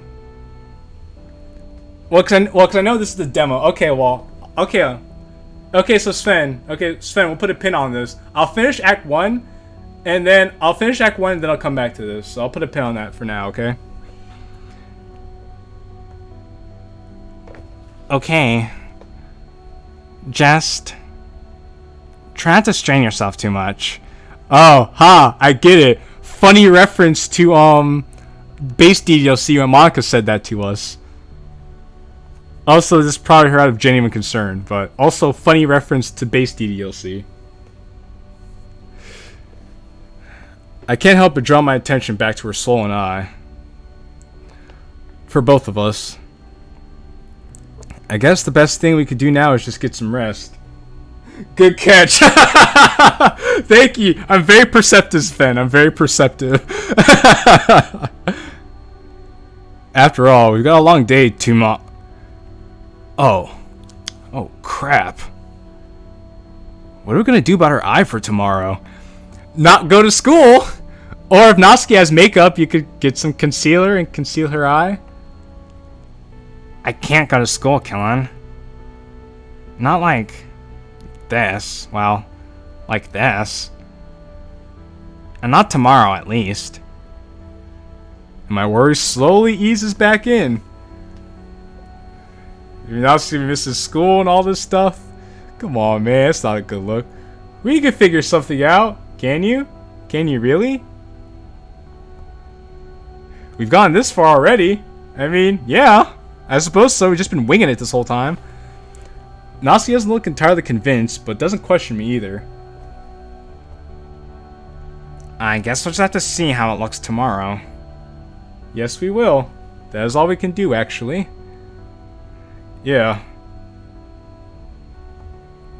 Yeah, I guess you're right. Worst case scenario? You won't be going to school. There's something oddly relieving about that. It gives us time to figure out what to do next. And right about now, time is exactly what we need. Though unlikely to happen, I can't help but speculate how I can get Natsuki's dad behind bars. I sigh. The idea of simply waiting is gnawing away at my nerves. I can't shake this feeling that something bad will happen to Natsuki. Oh boy. Oh boy. This is foreshadowing and I don't like it.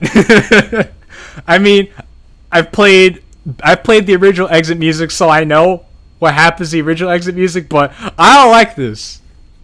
Sven, I don't like this. Hold me, Sven. Or to me, hold me, Sven. I'm scared. I mean, I can't exactly guarantee our safety. God dang it. Deep breaths, Killen. Don't lose your nerve. I look back towards Natsuki to see as she hasn't even touched her food. I'll provide comfort in this time. Thank you, Sven.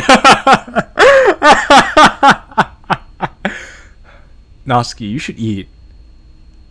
I mean, you must be at least a little hungry after all that. It's not that. I'm starving. She then raised her head in my direction, her black eye staring through me. If anyone's familiar with the song "What You Are" by Dave Matthews Band, whenever I see a line like that, I'm thinking of the phrase she sees through me these eyes that seeks more wisdom than I have to give away. It just fits so appropriately in this situation. It's a stark reminder of the hell she's been through. I grimace at the thought. I just don't feel like I'm free, Killen. I'm afraid he'll find a way to take me back. Natsuki takes a deep breath. I just feel so useless. I've only ever been mean to you, Killen. Even though you actually care about me. Natsuki's face begins to form a much more melancholic expression. It looks as though she's holding something back. I feel so sorry for her. Uh-oh. When it comes to how her father treats her, I'm left more confused than angry. What sort of person would even consider doing that to someone, let alone their own daughter? Well, hurt people hurt people. So, her father is probably very hurt in his own life, and he's taking it out on Natsuki because she's the only one that's there, and she's the only one he could get away with doing this to. Well, get away with in a matter of speaking. Or Natsuki's dad is just a really horrible person. Just the scum of the earth who needs to be put under the jail. It's probably one of those two.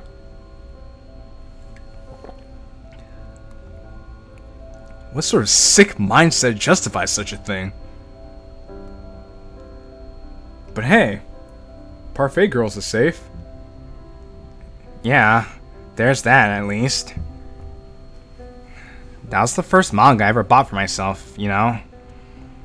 It was also the first manga I've ever got to read with someone else, too. That'd be me, I take it. Duh. Dummy. No one else was ever interested in what I liked. And when you joined the club, I thought it was going to be the same. But it wasn't. You cared. You actually took the time to like it. It never happened to me before. I like that. Even if I didn't show it. But now I keep on doubting as to whether it was worth it. 17 years. And only one person I can call a good friend. Don't get me wrong or anything, the club members are nice. Yet, I still don't feel like they actually care. Not as much as you. But now I'm thinking. Natsuki starts to mumble. I'm barely able to hear what she says. Maybe he was right. Maybe I should just grow up. I interrupt before she can continue. Hey! Natsuki looks a bit scared by my sudden change in tone, but at least it was able to get her attention. Yeah? It's not stupid to have an interest in something. You remember what you wrote? Was it called Amy Likes Spiders? Because you thought people shouldn't judge others for their interests? And if I recall correctly, you actually said those people were the stupid ones. And she's like, you remembered my poem? You cared enough to actually bring that up to me? Am I wrong?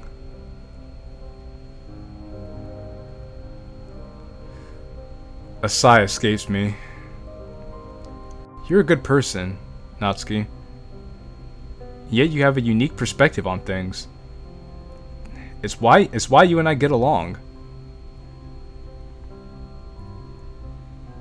An awkward silence permeates the room. Did I upset her? No, you just got her thinking. She's just taking it all in, you know? Huh? Well, I'd love to stay long, but I gotta go. It was fun and chill stream. I'm down to join another one. Have fun. Everyone, until next time. Alright, well, peace out, Finn. And thank you for... And hey, man, thank you for being a part of the show. You know, I really... Like I said, I really appreciate you, everything you've done. And I'm looking forward to seeing you around again, okay?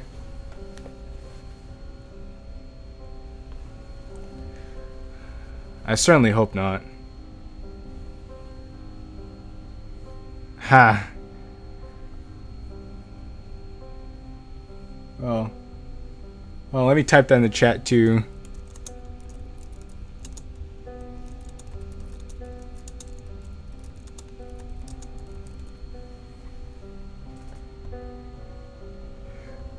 Just want to put that in writing just so we're all clear. Anyway. Natsuki gives me a light shove. Dummy. Use my own poem against me. That's not fair. Relief is just about the only thing I could feel right now. I'm just glad that I finally got through to her.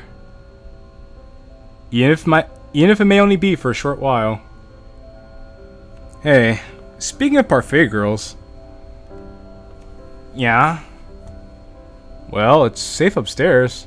I went ahead and put it in the spare room earlier. So I saw.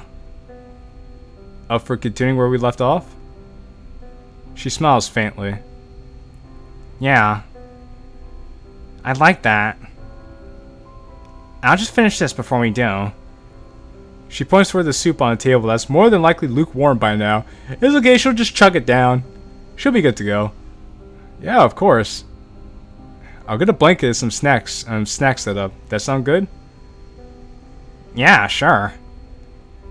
I walk to one of the cupboards where there should hopefully be some snacks available. Crisp. Bingo. I'll be waiting in the spare room, all right? Natsuki takes a seat on the table and grabs a spoon. Okay, I'll be there in a minute. I walk up the stairs and head towards the spare room, reflecting on the past couple days. All that stress that has accumulated in me has drained me. Despite my fatigue, I love nothing more than to stay up and read with Natsuki. We could use a distraction to ease our minds.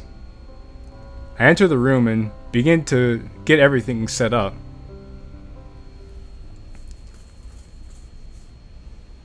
With everything in its right place, and the blanket laid over me, I sit down on the sofa and wait for Natsuki to arrive.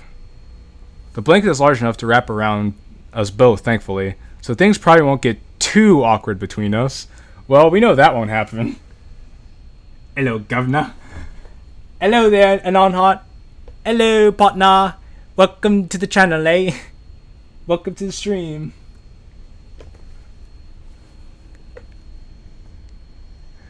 This gives me time to breathe a little, which I'm grateful for. I grab the Parfait Girls volume and begin to stare at the cover. I let a light chuckle, remembering when I first really got to talk to her. She was definitely the most difficult to get a good understanding out of all the club members. Yeah, I read that right, yeah. Fortunately for me, however, we found common ground in our interest in manga. She's actually really nice. Once you get past the initial barriers, that is. Well, that's what being a tsundere is all about. You know? Which makes her hurt even more to wish she had... Which makes her hurt even more to hear what she had to endure.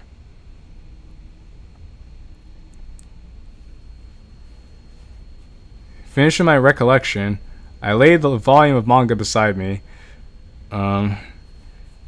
Closed my eyes and unwind for the first time in days. Using terrible British accents for a mod that was mostly written by two Welshmen, a Scotswoman, and a Norwegian American. You know what, Sven? You say it as if I'm supposed to know your ethnic backgrounds. I'm sorry. That being said, it is nice to learn about your ethnic backgrounds. A Welshman, Scotsman, Scotswoman, and an American. Again, I'm sorry. My sincerest apologies. Now I know better. No, just joking that this mod is British as fuck.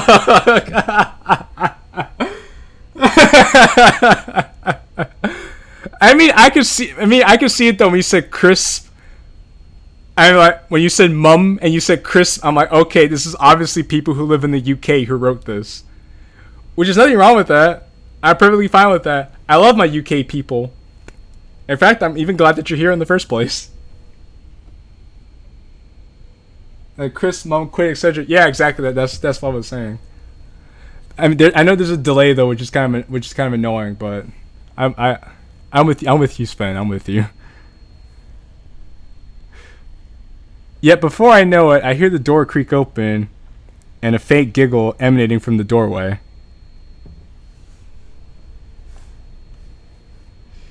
You look comfy. I decided to play along with her more joyful attitude. Well, I certainly feel comfortable. Want to hop in and find out for yourself? Well, that doesn't sound suggestive at all. I just realized that what I said probably sounded really weird. Even if I know that the blanket's big enough, I still can't help but feel like an absolute creep saying that to her. I get it, because she's underage. I get it. Ha! You better. Oh no, she said, ha! You bet. And then you better. I'm like, what? That doesn't even make any sense. She then slides under the covers of the blanket with me. I guess she didn't think it was weird or just simply didn't care. That's probably the best way to look at it. Either way, I feel more at ease around her, even if it's only for the time being. You got the volume, right? I sure do. I grab the manga lying next to me and show it to Natsuki. What's up? This is gonna sound really stupid, but would it be okay if I hold it? Just for a bit? Without hesitation, I offer her the volume of manga. It's a comfort thing, I get it. Of course. Natsuki's eyes light up as her face glows red. She takes the manga from my lending hand and holds it close to her chest. Wait.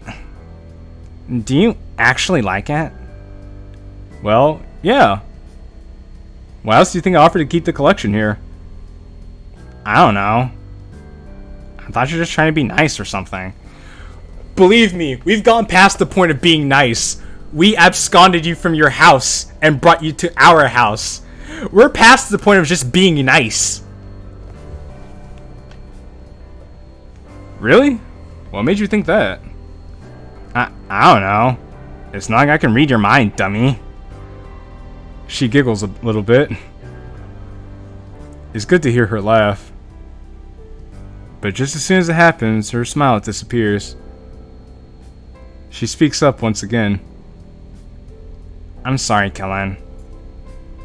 Eh? I'm completely lost. Why is she apologizing? If I had to guess, I assume it has something to do with her issues at home. Natsuki, there's nothing to be sorry about. There's nothing that you could have done to stop the, well, abuse. No, it's not that I'm apologizing for. It's what I said earlier. About being mean to you. You're probably one of the nicest people I've ever met, and I've just treated you like crap. And this might sound incredibly stupid, but even though I've only known you for about a week, you're probably one of my best friends I've ever had. She plays the book down and once more and suddenly pulls me into an embrace, bearing her face into my chest. Well, I would hope we'd be one of the best friends you ever had if we went above and beyond the Call of Duty Modern Warfare 3 in the beaches of Normandy for you, to bring you to our house in the middle of the street for everything that we've done. I would hope and pray that we'd be the best friend you've ever had. I don't see anyone else doing this for you. Am I right, Sven and Anon? So, thanks, Kellen. Again. I wrap my arms around her, returning her hug. Neither of us exchange a single word, as a peaceful silence fills the room. Several minutes pass in an instant, with Natsuki in my arms, but eventually she lets go and looks away. Sorry about that. I just need to get that off my chest, I guess. It's fine, Natsuki. And, I'm glad to know that I mean that much to you. Her face practically glows red after I said that. So, I guess we should actually read Parfait Girls now. Yeah, I'd like that. Natsuki retrieves the first volume and eagerly opens it to the first page. Now that I've read a decent portion of the manga, I can finally joke and talk with her about certain characters, situations, and setups for different arcs. It's really nice to talk with her like this. Well, this is going great so far. I'm happy. It's been just over an hour, and I'm already knackered. I'm already knackered. I set the second volume down and turned to Natsuki. Hey, you want to call this a night? Our house in the middle of the street. Our house. Natsuki looks up. Natsuki looks up toward me and speaks groggily. Knackered, knackered, isn't it? Yeah. We get up from the sofa and proceed to tidy things up. Hey, do you want me to set up this room so that it should be do you want me to set up the room so that it should be more comfortable? Sometimes I have to slow down to actually read what's on the screen. Nah, I think I got it from here. Plus, you're bound to mess something up. Hey, what happened to you being nice? Dummy, I never said anything about me being nice. I apologize for being mean. Haha. Touche, Natsuki. Touche. I shake my head and sigh in an over-exaggerated fashion. Whatever you say, Nat. Anyway, I guess this is good night then. Yeah. See you tomorrow, Kellen. You too. Rest well. I close the door to the spare room and stagger my way towards the bathroom. Exhausted as all hell, I jump into my bed. Unfortunately, even when I try to go to sleep, I can only wonder about what will happen to Natsuki. When it comes to her safety, I can only hope that everything will work out. I hope that no one will notice our absence tomorrow. I hope that her father will face justice as he rightly deserves. Well, I hope she can finally live a happy life free from abuse. Well, I hope. We're doing a lot of hoping here. Okay, that was the end of Act 1. So, now that we reached the end of Act 1, damn, how that was in 4 days. Okay, Friday. Okay, so Sven, level with me here. Should I just continue and finish the rest of the mod, or should I just pick up and wait for? Should I just pick this up or should I just end the stream here and I pick this up on Sunday? I would do Saturday, but I have a very busy Saturday. I have a very busy Saturday, so Sunday will probably be better for me.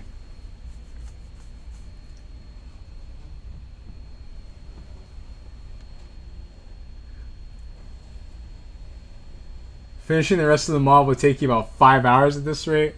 Okay, so.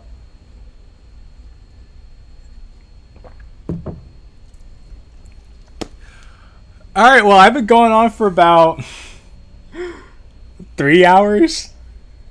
Let me check. 3.5 hours. So. Okay, well that's fine. That's fine, Sven. You know what I mean? As long as you guys are, as long as some of you guys are there, like hanging out with me, that's perfectly fine with me. But in any case, for the sake of time and my own health, because I need to go eat, I think I'm just gonna end the stream here. But I want to thank all you guys for watching. So Sven, Oliver, Anon, I want to thank you guys for being here and actually watching me play this. So far, I'm really enjoying this the story you guys created, so I can't wait to see where everything's going to end. But it's been real. It's been fun, you guys. Oh yes, I do have a Discord. I have a Discord. Check the description. Check the description of this live stream. The Discord should be there. Also, I believe what I could do is just can I do this? I was gonna see if I could. Well, hold on. Let me see if I could paste it in the chat.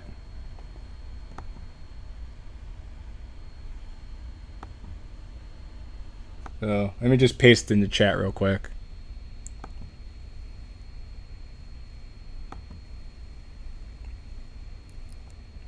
Oh, there you go. You're already there. Solid.